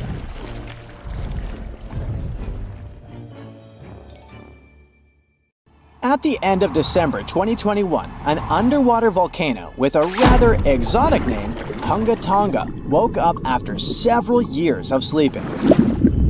It did that with so much energy and strength that people heard the eruption from over 100 miles away. Then it went back to sleep. But a couple of weeks later, it woke up again with a force 7 times greater than the first time. It broke the island above it in 2 parts. The lightning storm that started because of the eruption was the most intense in recorded history. The sound waves from the eruption traveled around the planet several times. Someone even heard a loud boom from it in Alaska. And it started the first known mega tsunami since ancient times. This tsunami took the lives of 2 people as far as Peru and caused trouble for 2 fishermen in California. But that's not all. This eruption could change the weather patterns on Earth for years. You may see the first proof in the summer of 2024, which is forecast to become much wetter than usual. Scientists believe the eruption was caused by gas building up to a critical point. Different minerals, including anhydrite quartz and sulfides, were building up for several months until they blocked the flow paths and sealed the gas within Hunga Tonga.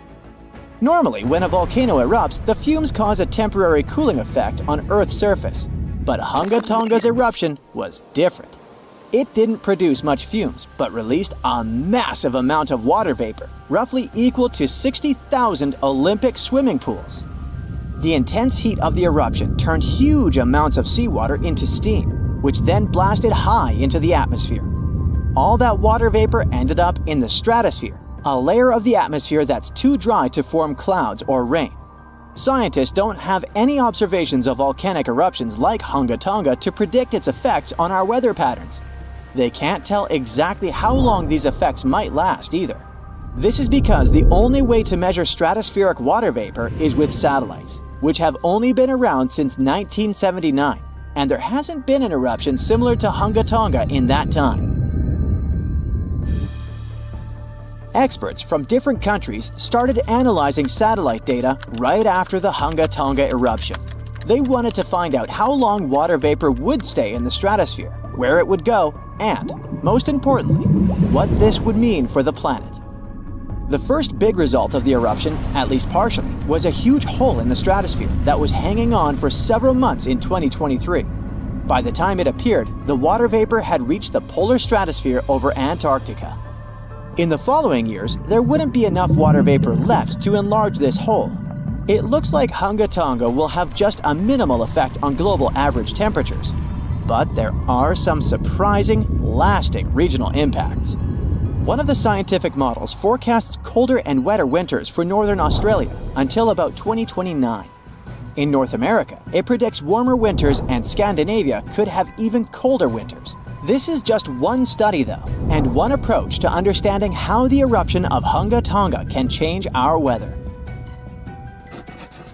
We do have at least one example from history when a volcano eruption changed the world. Over 2 centuries ago, in 1815, Mount Tambora erupted and caused the year without a summer. In the following year, the winter was unusually cold and wet weather across Europe and North America. A recent study confirms that 1816 wouldn't have been this cold without the volcanic eruption.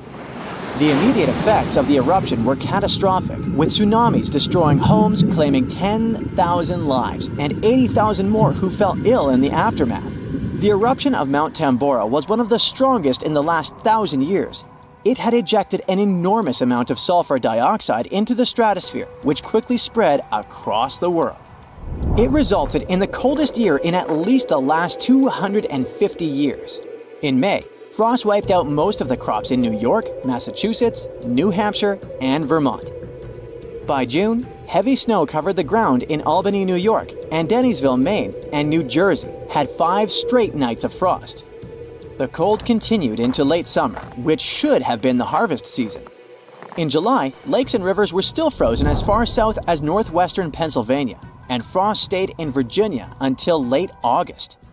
Temperatures would drop from above normal summer highs to near freezing within just a few hours. The weather was completely unpredictable. Prices of food skyrocketed. The cost of oats for horses, which were the main mode of transportation, also rose sharply. Some people believe this situation inspired Carl Drees to invent the bicycle in 1817 as an alternative transportation method. Tambora changed weather patterns completely for not just 1, but 3 years. The whole planet got colder, and as crops failed, probably at least 1 million people starved. Scientists don't have solid evidence of volcano eruptions that have taken more lives than Tambora. But the Krakatoa eruption in Indonesia in 1883 is far more famous than Tambora because information about it spread worldwide via telegrams and photos. Its final blast was the loudest recorded sound in history, and people could hear it on 10% of the entire Earth's surface. The eruption started a tsunami with waves about half as tall as the Statue of Liberty. Still, it was less powerful than Tambora's eruption. The island that once hosted Krakatoa disappeared in the eruption, but new eruptions began less than 50 years later and created the Child of Krakatau cone in the center of the caldera of the old eruption. The new volcano still comes to life from time to time. Mount Vesuvius's eruption, which took down Pompeii, is one of the most well-known volcanic disasters in history. It took around 2,000 lives, much fewer than Tambora. According to a famous Roman author of that time, the eruption lasted 18 hours. Pompeii was covered by a layer of ash and pumice that was thicker than twice an average human height. The nearby coastline also changed dramatically. In today's world, the after effects of volcanic eruptions are often more dangerous than the eruption themselves. Thanks to advances in technology, we can now predict volcanic eruptions more accurately and use safety measures like evacuations and flight cancellations. But there's still a lot of risk that changes in weather patterns and drought all over the world, especially in areas like India, East Asia, and East Africa that are affected by monsoons. Volcano eruptions can also have effects you wouldn't probably expect, like the evolution of dinosaurs. These guys were once the size of cats, waiting for their time to shine. It came around 230 million years ago. This time is known as the Carnian pluvial episode. Before it, Pangaea was a dry and arid supercontinent. But then, there were 4 major volcanic events that pumped huge amounts of carbon dioxide into the atmosphere. Global temperatures and humidity spiked because of it. These massive eruptions most likely happened because of the Wrangellia Large Igneous Province eruption in what is now British Columbia and Alaska. This prolonged volcanic activity created the right conditions for dinosaurs to blossom and diversify, and also for the rise of other groups, like modern conifers, ferns, crocodiles, turtles, insects, and early mammals. With higher temperatures and more rainfall, terrestrial plants have evolved, and humidity-loving ones have become dominant. Without those changes in the world, we could have a completely different natural history. There's some solid proof that volcanic activity has really changed the weather patterns back then. Scientists have found layers in the Earth's core that show different types of carbon. It means there were 4 massive releases of carbon dioxide into the atmosphere. The data on mercury and carbon together shows that the spike in mercury levels was thanks to a major volcanic event that affected the global carbon cycle, and not just